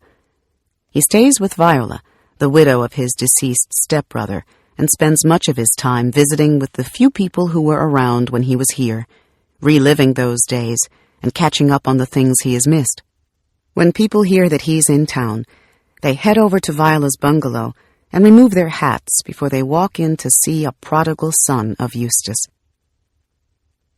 It is Sunday on the July weekend of the high school reunion, and George puts on his burgundy polyester suit, burgundy tie, burgundy socks, and white straw hat to worship at the church he grew up in as a boy, and where the doomed Harry T. Moore recruited him in the early drive for equal rights. 70 parishioners take their places in the dark wood pews affixed to orange carpet. Pastor William Hawkins beseeches the congregation to take up a special plate for the black churches that have recently been burned throughout the South. It is as if it is 1963 again. We ought to do something to assist them, he says, and this is one of the reasons we better secure our own church. People pull out money to give to the other churches and pray that they won't be next. The choir motions for George to come forward and sing the solo for the collection. What you give, what more he gives to you, he sings. Then the pastor turns to George. We are always glad to see our member from New York, Reverend Hawkins says, motioning to George to come to the pulpit to speak. George stands before the congregation of mostly new faces, the descendants of those he knew, and looks around at a church that was as much a part of him as the South itself. Needless to say, I am grateful to be in your midst, he says. I look over and see my father and my mother and my daughter, and it always makes me a little full. So if I become emotional, I hope you will understand. He then sings a hymn. Without God I could do nothing. Without him I would fail. The congregation claps after he finishes, and he takes his glasses off and wipes the tears with his handkerchief before walking back to his seat at the side of the church. He takes his place and sits upright in a pew next to the pulpit with a silver cane beside him and tears escaping from his eyes. Los Angeles, November 23rd, 1996. Robert Joseph Pershing Foster. The regularly scheduled bi-monthly meeting of the Monroe, Louisiana Club of Los Angeles, California, is not so much called to order as roused to life when 10 of the 16 surviving and currently active members trickle into the bungalow of Leo and Era Davis on 93rd Street, east of Crenshaw. They gather in the Davises' den with the circular metal staircase and prepare to catch up with one another and with news from back home in Monroe. It is surely one of the smallest Louisiana clubs in the city, not to mention its being overshadowed by all the Texas clubs around town. We're a dying breed, says Lemuel Jordan, a club member who left Louisiana in his DeSoto more than a half a century before. It's a fact. Everybody in the club is over 60, and without any new Monroe people. There are Monroe people here, but they don't affiliate with us. They don't belong to no club, so we are of a particular time. A lot of them don't have anything to do with the South, his wife Adeline says. A lot of them, when they left, they were gone. The few members who are still active approach the club with a sense of formality and ritual. Robert Foster had to secure approval beforehand to invite a guest, who brings the attendance at today's meeting to 11. As the graying expatriates from Monroe begin to take their seats, I explain my presence as his guest and tell them about my work on the Great Migration. They listen without emotion or much in the way of comment, not seeing exactly what the migration has to do with them, even though they had all been right in the middle of it. At the appointed hour, John Collins, whom they call just Collins, stands up like a proper reverend and prays stiffly in his black suit and gray vest and fedora. Lord, we thank you for this food we are about to receive, and we thank you for another day, he begins. We pray for the lady visitor and the book she's trying to put together. Give her knowledge and wisdom, and watch over her. In Jesus' name, amen. Spread out before the assembled are oxtails, collard greens, cornbread, sweet potatoes, potato salad, red beans and rice, and pound cake on an orange tablecloth in the wood-paneled dining room. It is a time of unaccustomed quiet in the city after so much upheaval. The Rodney King beating, police acquittals, and ensuing riots were only a few years back. The business districts of South Central still in recovery.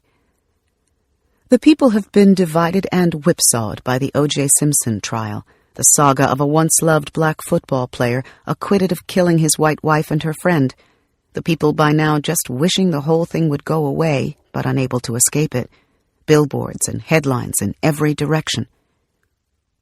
That very day, Robert passed a newspaper box with a poster about the O.J. trial.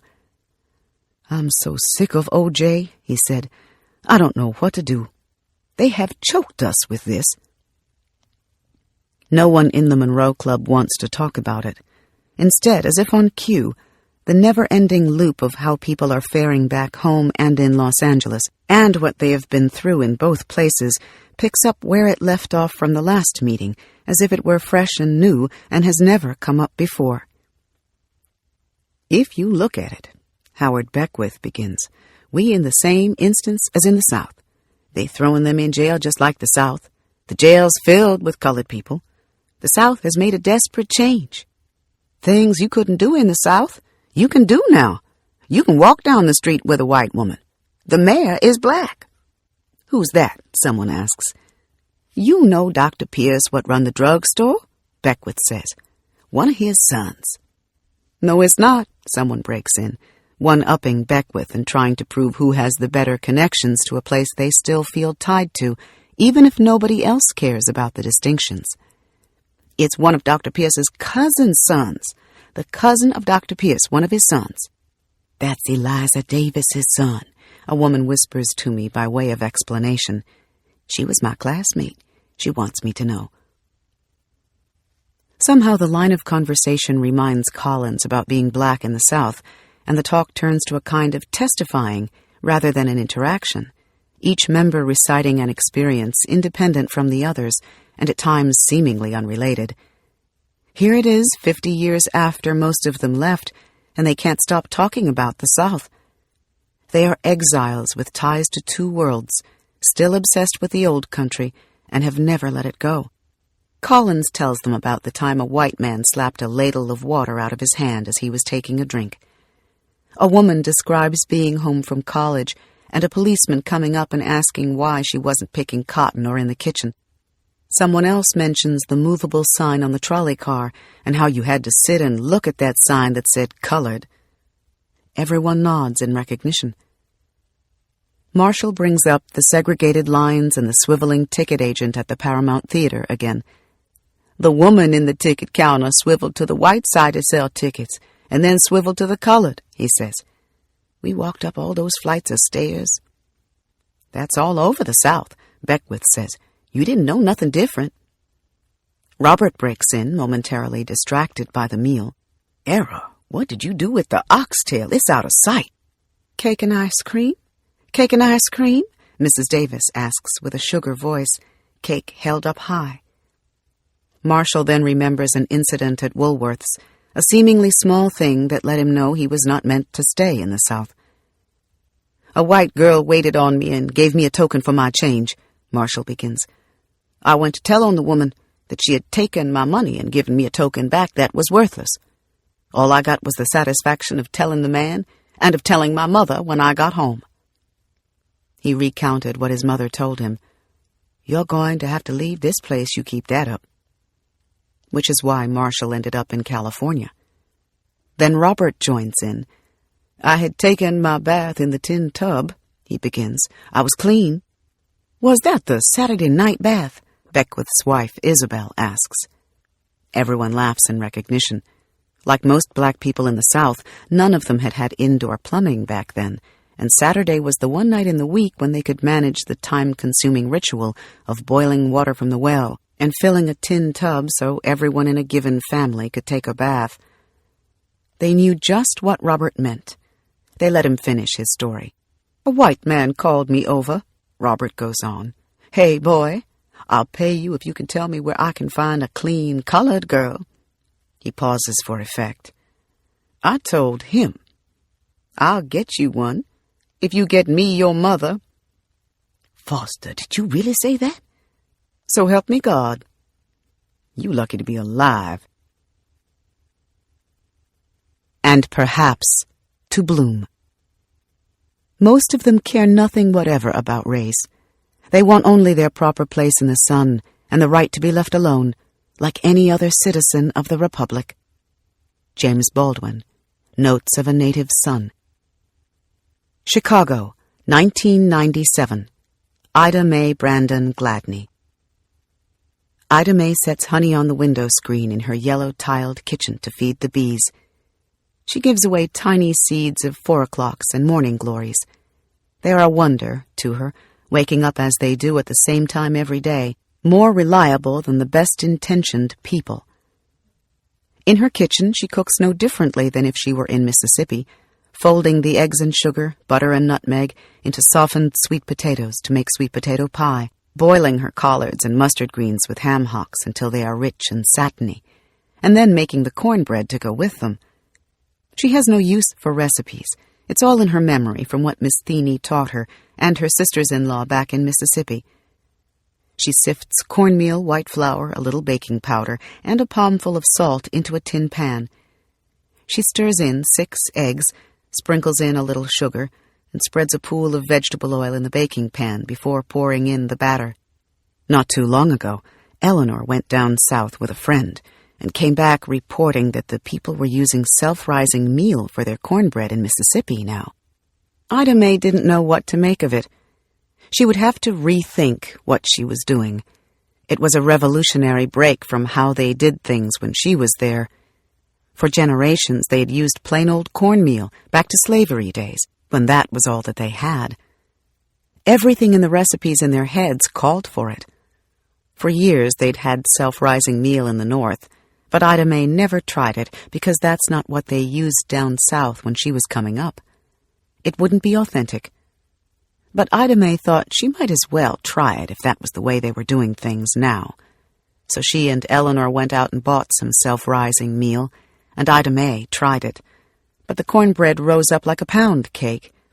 She wasn't sure if it was this newfangled meal or how she used it, but she never did try it again. On this day, she puts the cornbread, made the way it was when she was coming up, into the oven and waits for it to bake. The cornbread grows plump and golden, and Ida May pulls it out when it is ready. "Now you put you some butter and some buttermilk on it," she says, "and it make you want to hurt yourself." At this stage of her life, the kitchen where she whips up from memory the staples of the South and the living room where she monitors the streets of the North are the center of her everyday world. Lately, the invitations she gets are not to the weddings and baby showers of the young, but to the funerals and wakes of her dwindling generation. It seems as though every week someone is admitted to the hospital or being eulogized. As she's the healthiest one in her circle of friends and the oldest member of her extended family, everyone expects to see her in their moments of grief. She has just heard that another sister-in-law, Desi, has died, and Ida May is getting ready to go to her funeral. The news hurls her back to the Pearson plantation in Mississippi, she and Desi stopping to pick blackberries, and Desi teaching her how to make blackberry cobbler and tomato pie. She remembers being a young bride in a strange world, of all her husband's people on the plantation, all the brothers and their wives, the sisters and their kids, and how they took to her and brought her into their family.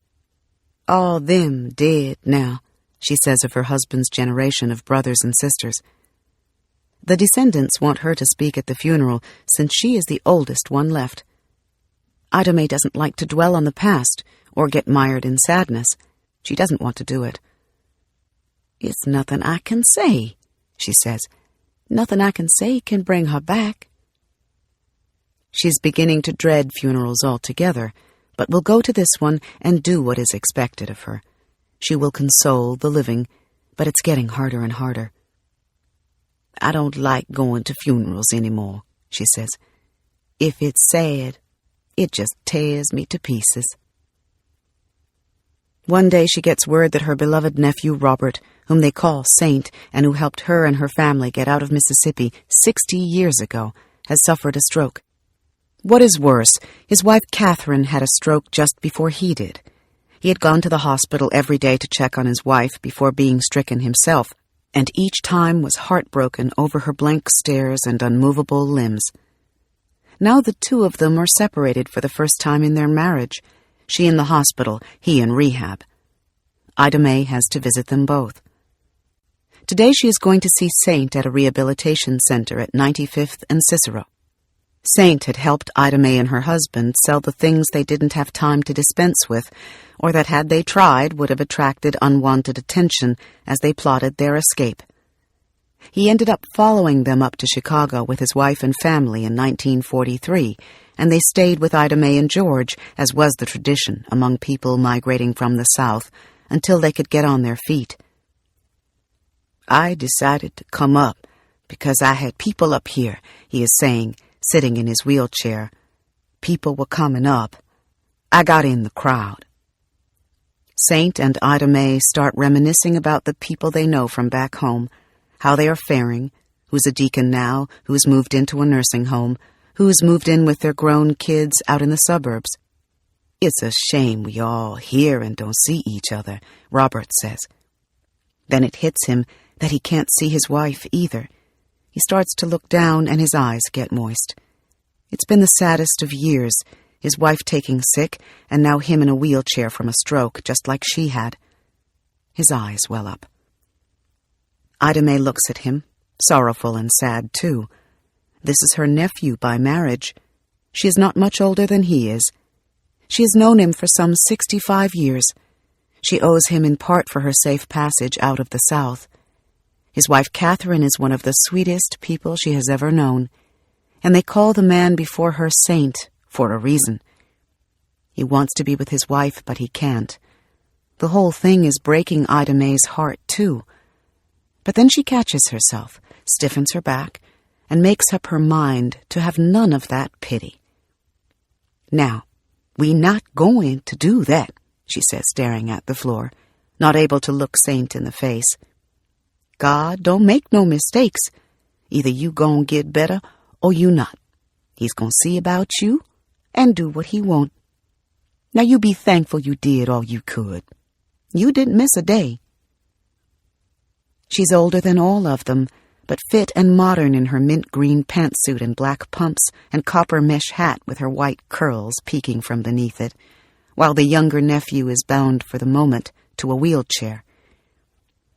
She changes the subject, tries to lighten the heaviness in the air. "The kids fuss at me," she tells him about how she eats everything put before her. "They say, she don't let no food pass her mouth. I say, be a time you won't have to worry about me eating. They say, there she go again." "I told my kids I'm doing pretty good to be 77 years old," Saint says. Ida Mae looks at him and smiles. "That ain't old," she tells him. On a late winter afternoon, Ida Mae is going through some old funeral programs like other people go through family photo albums. She starts to thinking about all the funerals she has been to, and one stands out in her mind. It was of a nephew of her husband. The nephew had been gay, and his companion, who was white, was distraught beyond words. As she is recounting the story, Betty, the tenant from upstairs, happens to be there for a visit. Ida Mae describes how the companion was so torn up about her nephew's death that he nearly climbed into the casket. "It was a white fella he was living with," she says, "and when they closed the casket, that white boy fell out. He said, 'Don't close the casket.' He took care of him to the end, wouldn't let him go. I guess he must have really loved him," she says. "That's not love," Betty breaks in. "God didn't mean for no man to be with no other man. They can't love. They don't know what love is." "You don't think they can love each other?" Ida Mae asks her. "Can't no man love another man. Only men and women can love each other." Ida Mae just looks straight ahead toward the couch. She knows what she saw. There are husbands who don't show out like that for their wives, and wives looking relieved and near gleeful at their husbands' funerals. Ida Mae shakes her head. "Well, I don't know what it is," she says, "but it sure is something there." Ida Mae is the last of her sisters and brothers still alive. The last one to go was Irene, the sister who urged her to come up north in the first place, and whom she and her family stayed with in Milwaukee for a time. Irene died in 1996, and it fell to Ida Mae to manage her affairs. It meant periodic trips to Milwaukee that Ida Mae took on without a great show of sentiment, as just part of her duty as a sister. It is the middle of October 1997. We are driving north toward Milwaukee on Lakeshore Drive, along the curves of Lake Michigan. It is a blue glass sea with white waves like the ocean. It has been a year since Irene's death, and still Ida Mae has business she must attend to. I had offered to drive Ida Mae and Eleanor to Milwaukee, and we are on our way on a steel-gray morning. A storm gathers as we head north on the Edens Expressway. The rain beats down in sheets. Cars are having to slow to a crawl, and you can barely see ahead of you. The trip is going to take much longer than expected. This will cut into the time she will have to take care of things. It's really coming down, I say. Of all days, I hope it won't be like this all day long. This sets off an automatic response in Ida Mae, and she reframes the moment for everyone. Now, we ain't got nothing to do with God's business, she says, sitting in her back seat. She adjusts herself and straightens her scarf, contenting herself with whatever the day has in store. New York, 1997.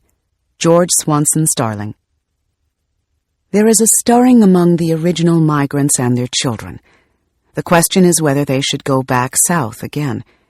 Some haven't been back since they left and see no reason to go back now. Some go back and forth all the time and have already picked out a plot of land. George is somewhere in the middle. He has diabetes now and his knees are failing him. People in his circle from back in Florida are dying off or moving away. He is now under some pressure to move back to Florida from people who see the reconstituted South as the next refuge. People who left decades before, and even more likely their children, can't help but consider the prospects of a changed South, whether they act on it or not. 2 more years, and I'll be able to retire, and I'm gone, some of the people who came north have been saying. They say they are weary of the confined spaces, the cost of living, the crime, just the stress of living among so many millions of people.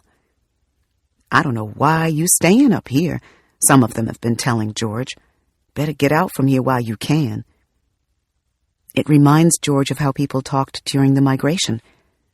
People saying the same thing they said before, just in the reverse, he says.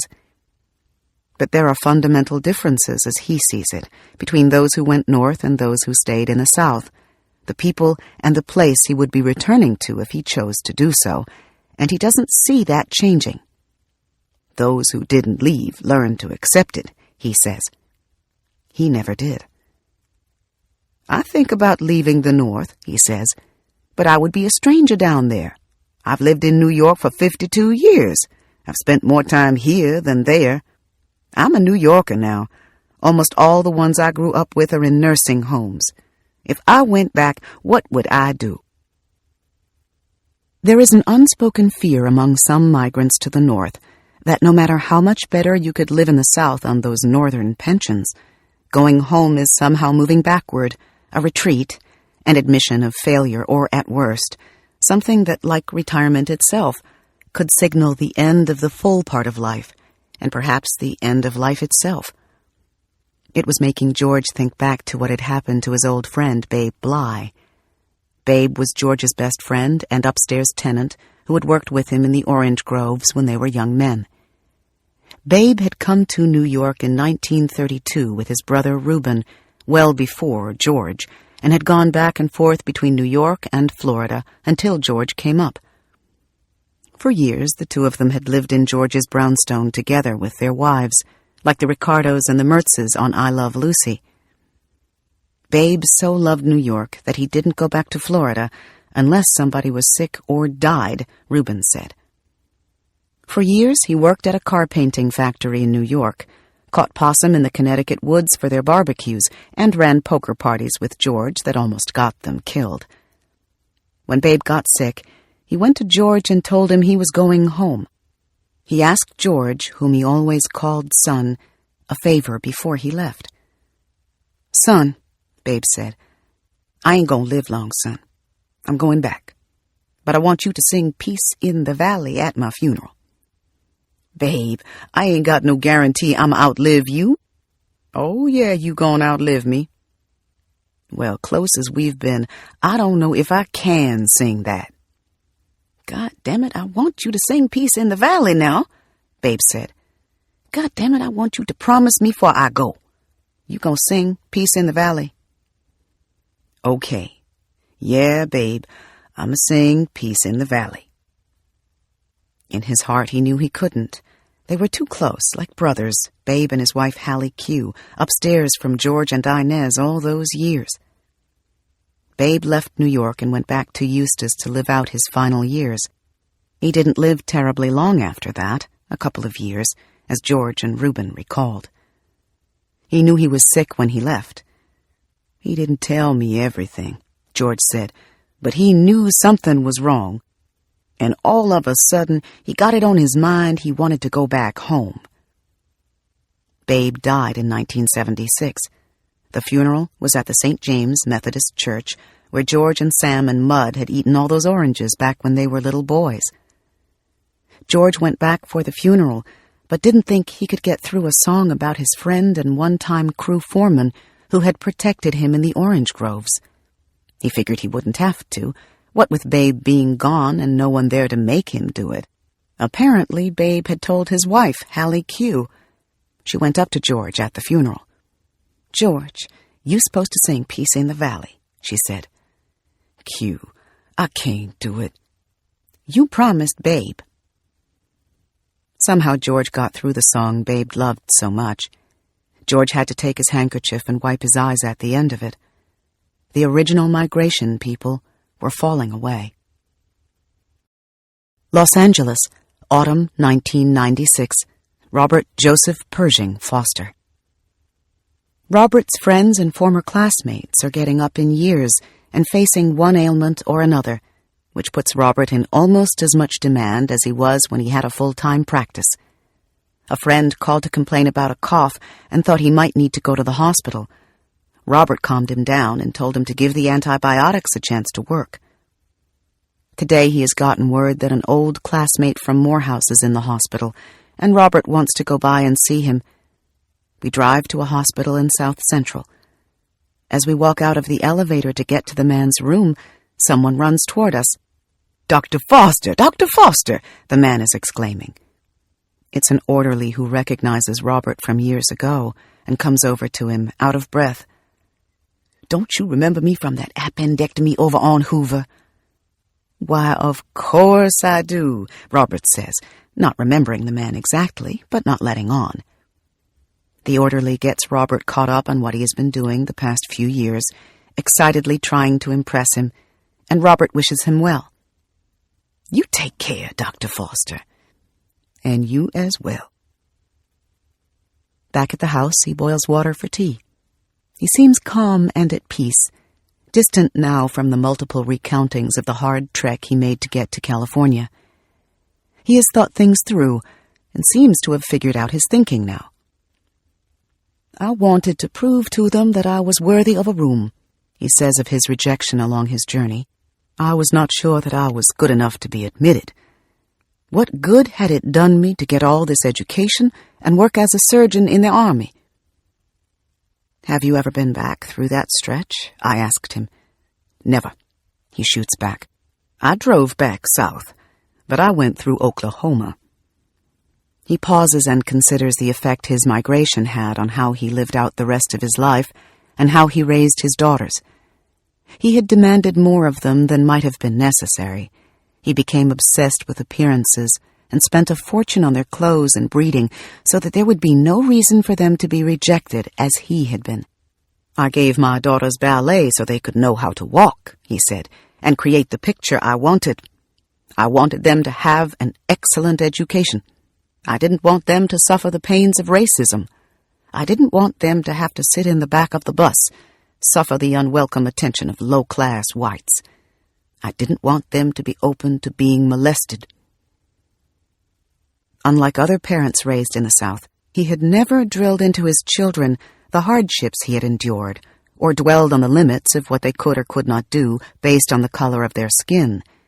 It was a strategy that worked beautifully in producing young women of grace and refinement, but left them knowing little about the rituals and folk wisdom and history of the South, or in the end, that part of their father. He remade himself in California and still does not fully know what to make of the place. "It seemed like a fairyland the way they painted the picture," he says, "and I bought it." "What do you think now?" I ask him. "It's not the oasis that I thought it was," he says, "but I've got over that too." He pauses and considers the options of a stifled life under the deadly combination of Jim Crow and little townism, as he calls it, if he had stayed in Monroe or even Atlanta. "I don't think I could have done any better," he finally says. Robert has a taste for collard greens and cornbread, and we go to his favorite soul food restaurant in Inglewood, over by Crenshaw and Manchester, run by some people from Mississippi. He orders up yams and collards and smothered chicken, and remembers that it was here that he sat when the riots over the Rodney King verdict broke out in May 1992. He remembers telling the waitress to wrap everything up. "Let me get out of here," he told her. He turned north on Crenshaw and raced to get back home. On this day 4 years later, the streets of his beloved adopted city are quiet, and Robert is momentarily back in the South with the comfort food of his youth. When it's time to leave, I prepare to take him home, but he tells me he'd rather be dropped off somewhere else. He wants to go to Hollywood Park Racetrack, which all too conveniently happens to be right around the corner from the restaurant. He assures me he will have a way to get home.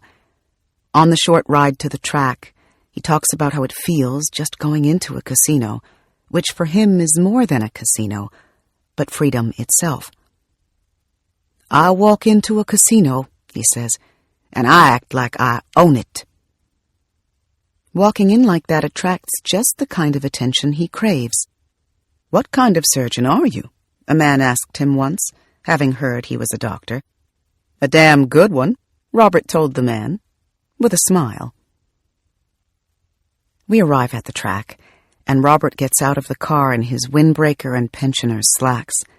He looks up at the exterior of the track, which looms high above him like a coliseum. He is a regal man, small-boned and slight in stature, and he looks out of place given his bearing and pedigree. But he quickens his step the closer he gets to the entrance. I watch him to make sure he gets in all right, until he disappears into the crowd. He does not look back, but straight ahead, as if he owns the place. Context of White Supremacy. The number to dial, 760-569-7676, and the code is 564-943#. Press *6 if you would like to participate. The number again, 760-569-7676, and the code is 564-943#. Press *6 if you would like to participate. Before I get to the folks on the line, one comment that I wanted to make during the first audio segment that I forgot, when she's discussing Ida Mae Gladney in Chicago, and they describe the environment as war, with the crime and shootings and all the illicit activity. And I found it striking. I could be incorrect. We're almost at the end, so we've read hundreds and hundreds of pages at this point, but I don't recall there being a point where racism is described as war against black people. And I mean, all of the things that we have heard, from people being beaten with chains, threatened with being raped, threatened with being lynched, north and south, just because, you're trying to get correct treatment on the job, being treated as a human being. I do not recall white people's behavior, their conduct, what happened bombing Dr. Harry T. Moore and his wife Henrietta in their bed on Christmas Day. I do not recall racism being described as war. And I could be incorrect, but I don't think those black people in Chicago, which, and that's another one. Chicago has been hell forever. The people that are talking about Chicago and Hadia Pendleton and all of the ugly things that have been going on there for a while now, Rekia Boyd more recently, it's been like that for a long, long, long time. At any rate, I don't think the black people that are engaging in criminal activity there, terrorizing other black people, I don't think they got anything on what white people have been doing for the last who knows how many centuries. If that is war, we need to make up a whole nother word that is far more intense, lethal, and destructive to describe what white people have been doing collectively and worldwide to dark people for the last good 500 years plus, because that has got to qualify for like warfare to the nth degree. I just wanted to make sure I got that in. Let's see, Mr. Demry4, your line should be open.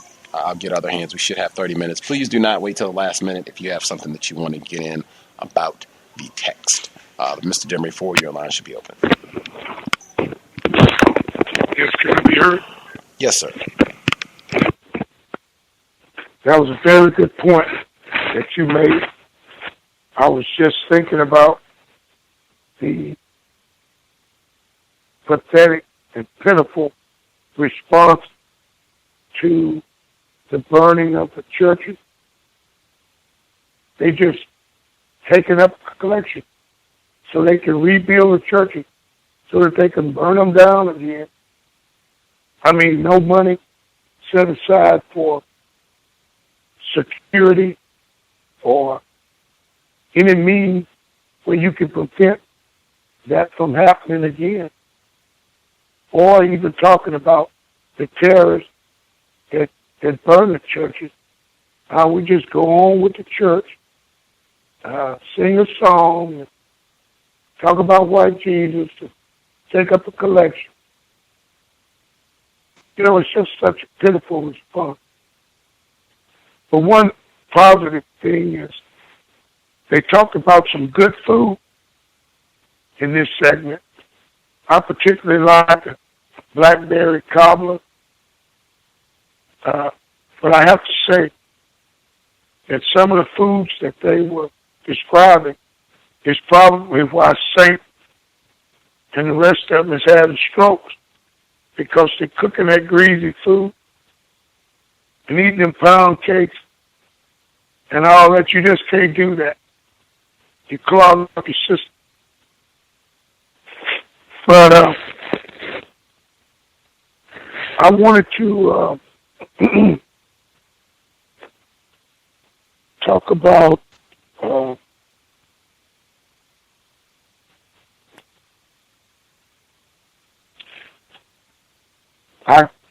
it was kind of depressing where they were saving the old funeral programs, different people passing away, and most of the migrants were all dying off. That's sad. But then the part where Dr. Foster said that he didn't want his daughter to have to experience the pain of racism. So it reminds us nowadays,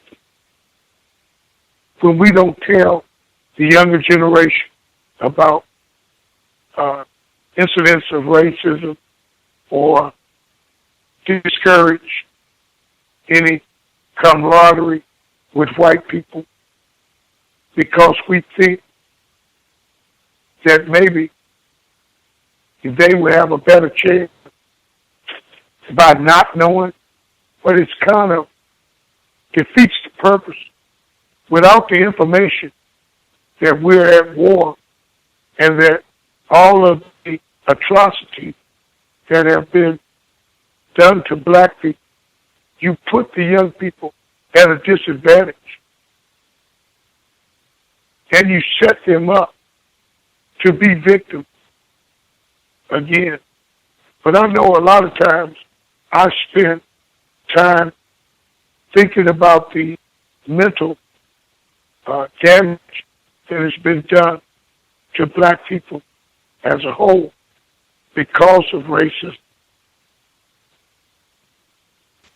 And it plays out on a daily basis when you have a murder rate black-on-black crime, like in Chicago and right here in the Washington, D.C. area. But one other thing I wanted to bring up is that Dr. Foster seems to fit some of the symptoms that Dr. Volkman was talking about the narcissistic behavior of an individual. He's got some of them classic symptoms. I was just wondering what you thought about that. That is so funny. I said the same thing in today's segment. We got to segment number 2 when he was giving his, I think the whole portion where he was talking about why he didn't tell his children, his offspring, about racism. And he wanted them to be in ballet so that they could walk correctly and all of that. It seemed like it fit exactly. And I think even Dr. Volkman yesterday on the program, I think he said that he thought that black people could respond to racism by developing some narcissistic tendencies because you're being mistreated, your self-esteem is being assaulted constantly, where you end up doing things to get attention, to get admiration. And I was saying that does seem like it might fit with Dr. Robert Pershing Foster, getting the Cadillac and the clothes and the big parties that he's throwing on and all of that. It does seem like doing a lot to get adulation, admiration, attention in response to the system of white supremacy. But I thought the exact same thing when I heard the second portion of the audio segment today. Well, we were right on point because, Dr. Foster is dealing with a lot of issues.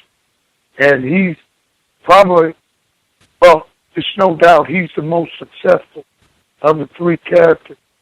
And then to have a merit of issues that he's dealing with like that, it's just amazing that his life turned out the way that it did. But one other thing about Dr. Foster, he's the most colorful character. And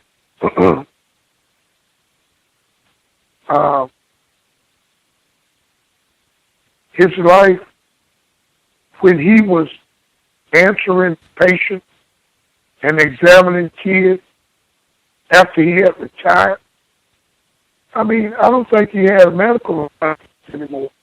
It had to be some legal issue concerning that. And he could, I don't know, maybe during that time it wasn't that big of a deal, but he should have a disclaimer. You can't just give medical advice against what someone's personal doctor has told him.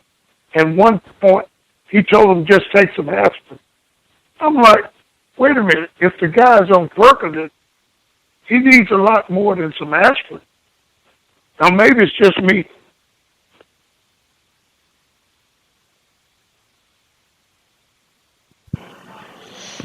That is a good point. I don't know what the rules would have been like at that time about particularly giving advice that's contradictory to what the physician has said. If they have specific prescriptions that they're supposed to be abiding by, I don't know what the guidelines would be around that, but that is a good point. I don't know who would be the person who would make a report to do something about that, if it would have to be the patient or if something happened, if they followed his second opinion advice and there were some complications or what have you, and then they said something about it. But yeah, that is something that I would, I don't know how all that happened without him getting in any trouble. And now they don't even want you to share medication. Like if somebody's in pain and you happen to have a couple of pain pills, You know, they don't even want you doing that because actually you don't even know if that person is on any other type of medication that may contradict with whatever you give them. And if they have a reaction, then, and they can trace that medication back to you, you might be up on charges.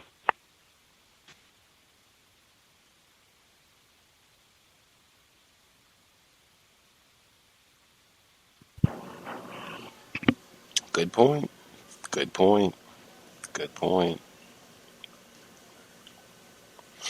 What do you think about George having to sing that song at his deathbed funeral? I didn't think he was going to do it. But I think when the guy's wife put him on the spot, he knew he had promised to do that. So he had to get up. That had to be hard.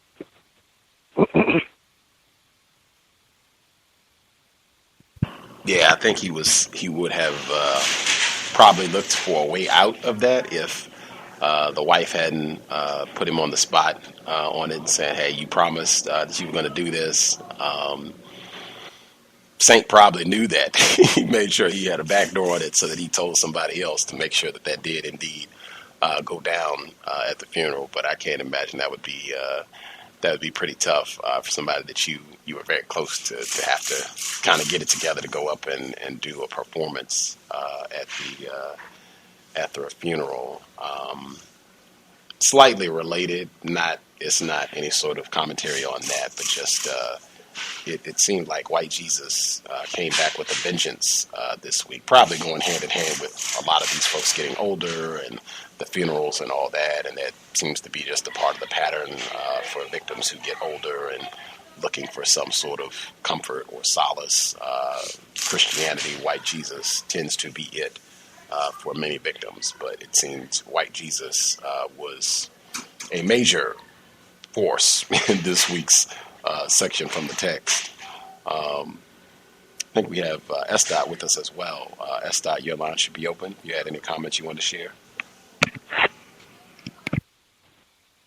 I'll chime in a minute. I'm in a noisy location. Good evening, though. Oh, right on. Good to hear from you, sir.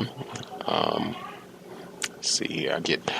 Throw in a few other comments. I definitely wanted to make sure I did not forget when George and Mud and some of the other folks, George Starling I'm talking about, when they were recounting their experiences in the groves in Florida. And they talked about being on a 36-foot ladder spliced together with a 26-foot ladder. And that was one of those kind of, wait a minute, what now? And if my math is accurate, that would be you are 62 feet in the air on two ladders that have been spliced together. Whoa. Whoa.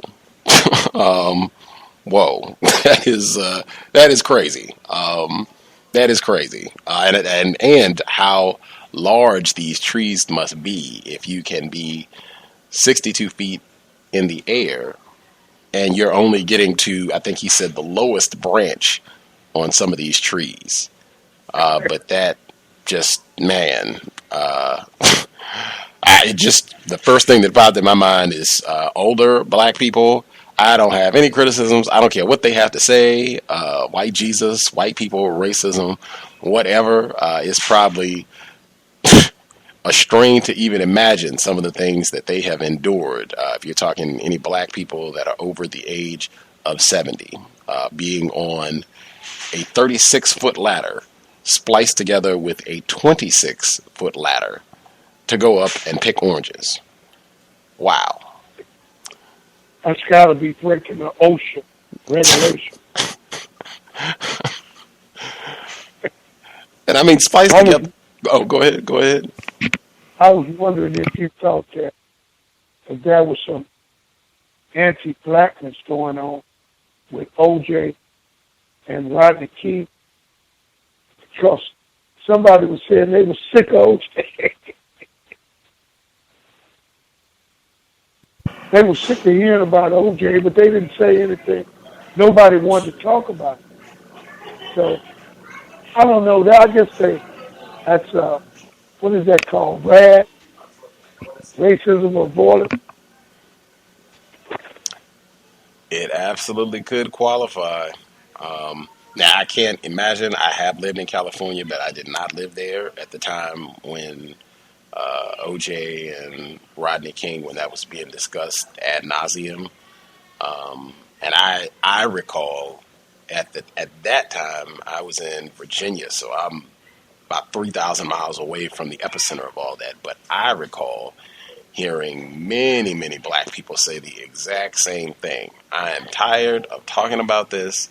I'm tired of hearing about this. I don't want to discuss it anymore. I'm tired of seeing his photograph. I remember hearing many black people say that during the whole trial and leading up to the trial. Rodney King, probably not so much with Rodney King. It seemed like people had a lot to say about Rodney King, and they had low shame or frustration around discussing that. But I remember with O.J. Simpson, it was a lot of frustration and just I'm done with this. I don't want to have anything to do with it. And I think that definitely could be some anti-blackness in there as well, with people blaming O.J. Simpson, finding a way to blame the victim or being upset with him. But I think a lot of that probably revolves around not understanding racism, white supremacy, where you end up getting frustrated with the victim or feeling ashamed or feeling like he's dragging the race down or he got what he deserved for being with a white woman. I can see that sort of response happening when you don't understand racism. You don't understand the way that white people orchestrate those sort of events. The way that they orchestrate the coverage of those events, how people talk about those events, just everything about it. I can totally see if you don't have the proper framework for racism, that being the conclusion that you would get quickly with everything that revolved, particularly for black people who lived in California at that time. I can definitely see how that would be their response if you don't have a codified grasp of racism and a way of talking about racism so that you can kind of assemble those different pieces of what's coming out about those cases. The folks that dialed in, we had one person from a block number and 5972. Your line should be open as well. The person from a block number, this might be, if you haven't shared anything yet, person from a block number, you can go ahead and then we'll get 5972. No, this is Comrade Perkins. 5972 can go ahead. Oh, okay, right on.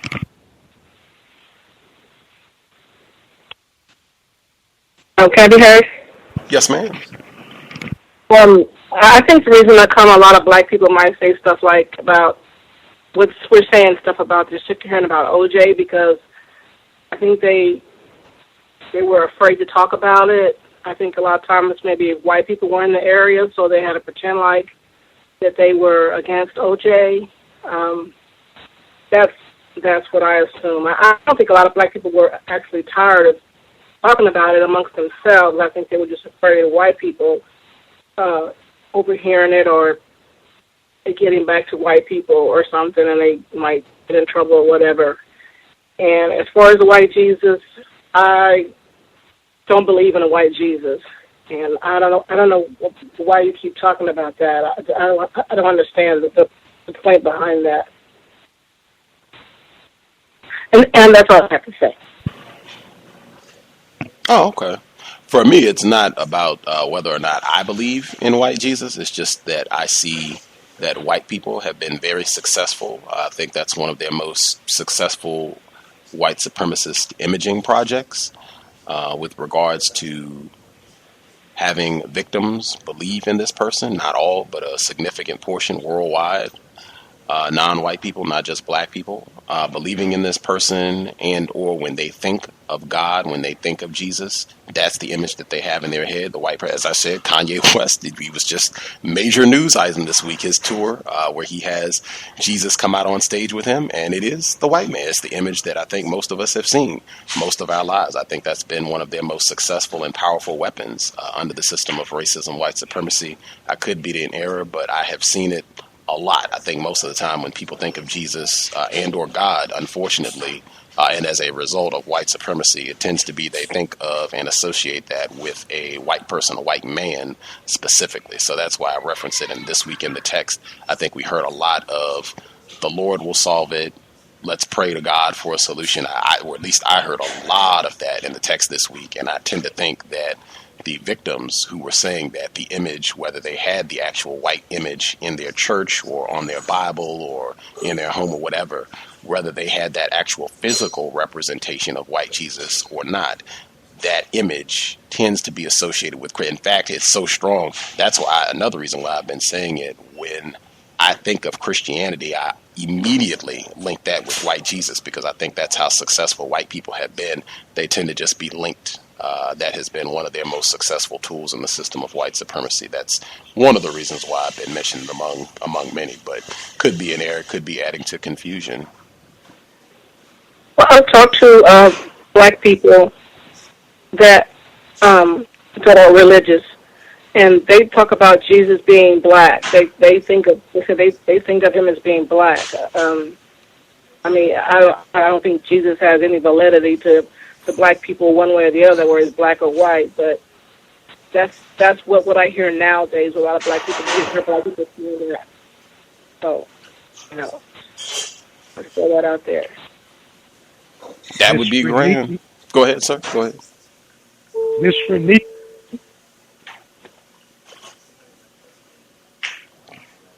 Are you still with us? Yeah. Can you hear me? Yes, I can hear you. Oh, I was just saying, Miss Renethia Tate, she was infatuated with this guy because he resembled white Jesus to her. Ended up getting her in a lot of trouble. At one point in the book, at Redemption, they had a quote from 2 Corinthians, "For our light and momentary troubles are achieved for us an eternal glory that far outweighs them all." That's that old pie in the sky. The suffering doctrine that Reverend William Jones was discussing in his book, Is God a White Racist? You have to be careful with that theology because we've been brainwashed with it all. I just wanted to get that in. Good evening, can I be heard? Yes, sir. With regards to the female caller about the white Jesus and the black Jesus phenomenon, a few years ago, I attended a service at a predominantly black church. I would say it was probably about 96% black. And in this particular church, they were putting on a presentation, and the presentation included a black male playing the role of Jesus, and this black male had locks in his hair, would have probably more resembled a person who historically would have existed in the area in which it is depicted, in which Jesus would have lived in, if this historical figure were an actual person. And I was sitting surrounded by several older black people. They were probably about 60 plus years old.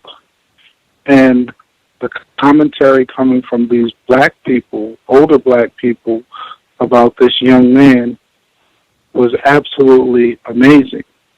Because they were like, that nappy head nigga is not Jesus.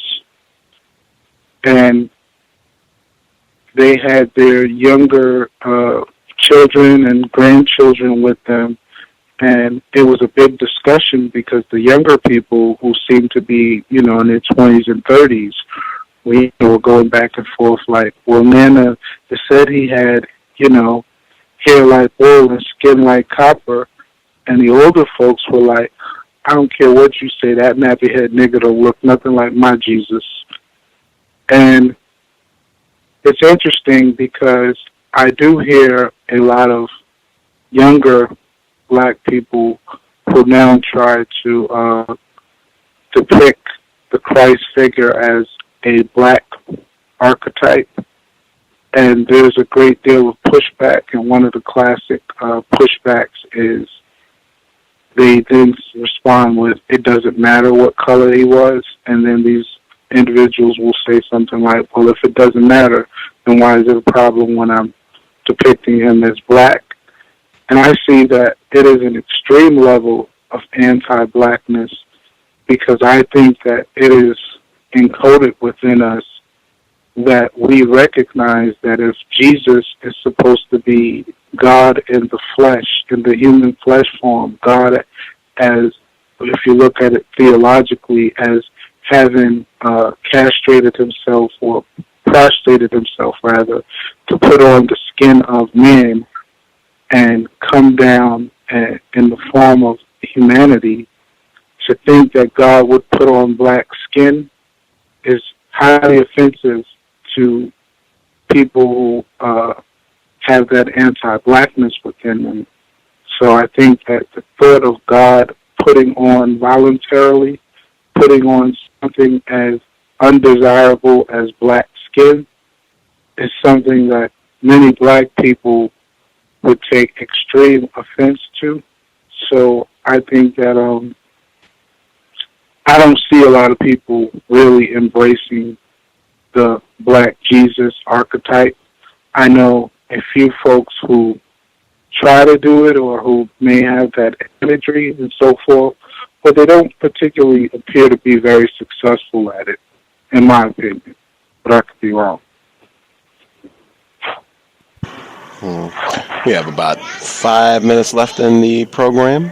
Want to make sure if anybody had any commentary on the book, anything else that they heard in this segment, second segment, or from the first segment, that they got that in.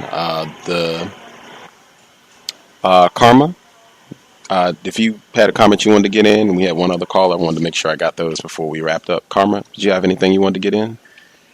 Well, I wanted to clear up probably my sentiments about Dr. Pershing Foster. I think he's probably was an outstanding physician, and I certainly don't think that he had a drinking problem because, given the call schedule that he describes, there is just no way he would ever know when he would be needed, and he always responded. So that's what makes me think he didn't have any kind of drinking problem at all. No, I just wanted to clear that up. I think he was probably a phenomenal physician, And I think all you have to do, like with anything else in our country, is pay the guy some money. And you just give him money every year and take a couple of classes, and you're good to practice medicine until you're 90 years old. So I don't think there would be a problem with that. And that's all. Let's see. I think this is Joe from D.C. Do you have any commentary on the book before we wrap things up? Yes, real quick. I think that we did ourselves a disservice in the book, as the guy stated that he didn't really teach his daughters the history of racism. He wanted to put them in better schools to make sure they would be accepted, and I think that has caused a lot of confusion today, where it's that you think if you get a good job, you think if you do this and do that, white folks can accept you.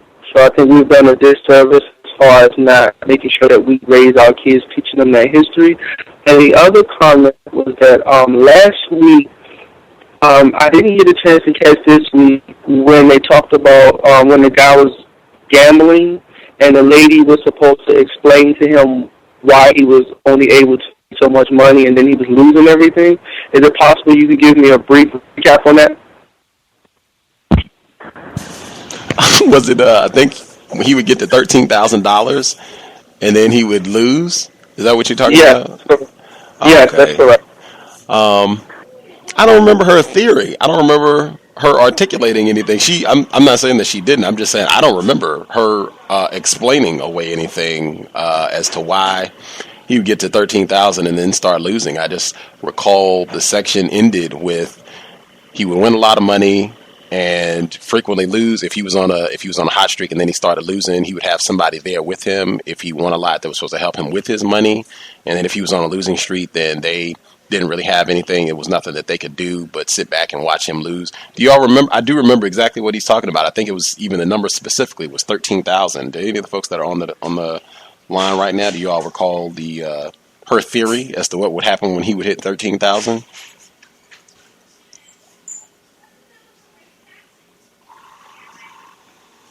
All she said was she tried to tell him it looks as though every time you get to 13,000, you start to lose again. That's all she said. He wasn't listening to anyone anyway when it came to his money. So it didn't matter what you told him. Yeah, I don't recall anything specific. I listened to it, and I don't recall us having any specific reason for saying why he would lose his money. I don't recall that. One last question, Gus. With the amount of money that the doctor was earning, did they ever say anything about him opening up any programs or maybe donating money to help other African Americans? I have not heard that as of yet. Maybe that's to come, but I haven't heard anything as of yet. Program or something specifically to help out other black people.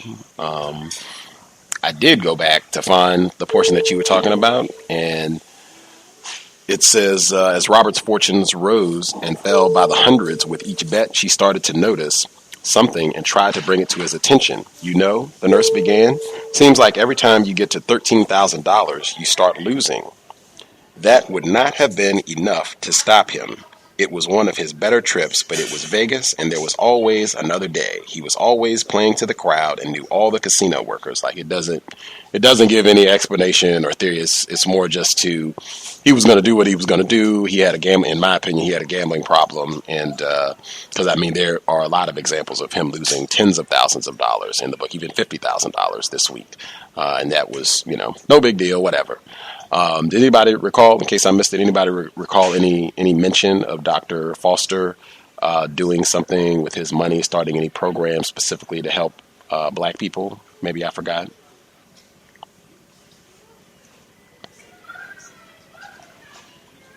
No, I don't recall. Yeah, I don't remember that either. Maybe that's to come. That'll be something we can keep in mind to go. But yeah, I haven't heard any mention of that thus far, Joe from DC.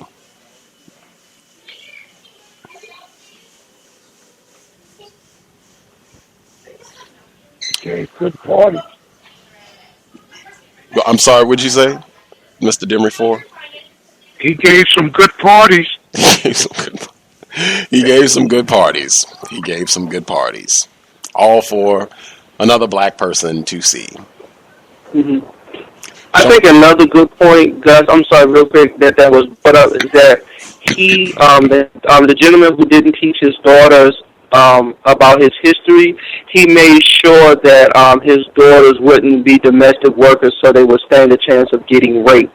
I think that was a key point that he brought up as well in the book, because I noticed a while back we had the cliffhanger where is that when African American women would go to white houses, the husbands would be there waiting to rape the black women, and if they didn't, certain things would happen. Right. Yeah, when I read that, I definitely appreciated him just as a black father and wanting to do all he could to take care of his female offspring. But I was also thinking, I'm not sure if that's going to be enough to keep your black female child from being molested. Just with the the terroristic and toxic world that we're in, I'm not sure if that's going to be enough. Definitely don't want them in the house working as a maid for white people. Definitely that is, super hazardous. But with all the reports that are coming out about the military and the classroom and all the other environments, I'm just not sure that's and the job. Renethia Tate would definitely, and Mr. Fuller would both want a red flag on that one. Just being in the workforce, period. Even if you're not at a house, if you're, could be at a 50-story building, that is probably not going to be enough. I might be being pessimistic, but yeah, that at least was what went through my mind when she got to that part of the book this week. Anywho, we did our 3 hours. Next Friday, we're done. Hook, crook, whatever. We are going to be done next Friday, moving forward. New book. That might mean there might have to be an extra session sometime between now and next Friday. If so, I'll make that announced. We have a lot of programs coming up. We should be back tomorrow, also on Monday and Tuesday. Interestingly enough, Jane Elliott, she'll be here on Monday. Admitted Racist, Blue Eyes, Brown Eyes exercise. Her 4th visit should be this Monday. The black female who does the Ask a Slave video series, she should be here on Tuesday. I'm not really sure what to make of that, other than it is a victim of racism and she's doing what she's doing. But she should be here on Tuesday. So sometime between now and Tuesday, I'll have a better grasp of what needs to happen for this to conclude next Friday, for that to be the final session. If that means an extra session, I'll give out the date and time for that. And if not, if we can do it all next Friday, then, nothing unusual. It'll just be stick to regular format. We'll be here next Friday, 8 p.m. Eastern, 5 p.m. Pacific. One way or another, we will be ending things. Thanks all for tuning in. I hope it was a constructive investment of your Friday evening. I have learned a lot from the book. I hope you all have as well. Anybody want to do the prayer to wrap things up?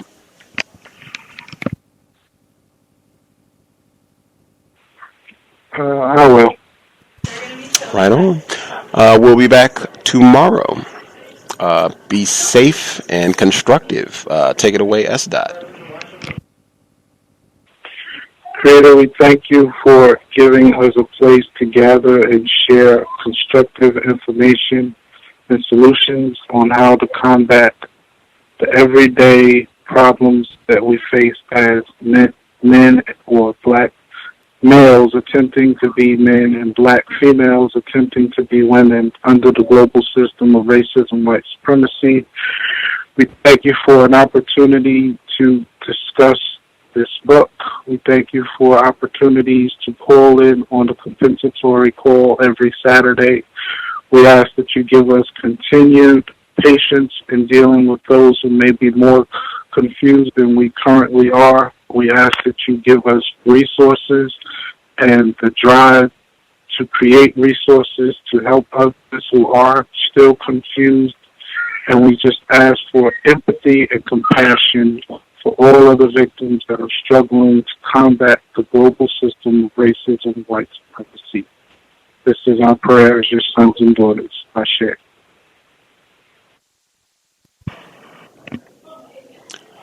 Ashe. Context of White Supremacy. Signing out. Thanks all for tuning in. I'm a victim, brother. You're a victim.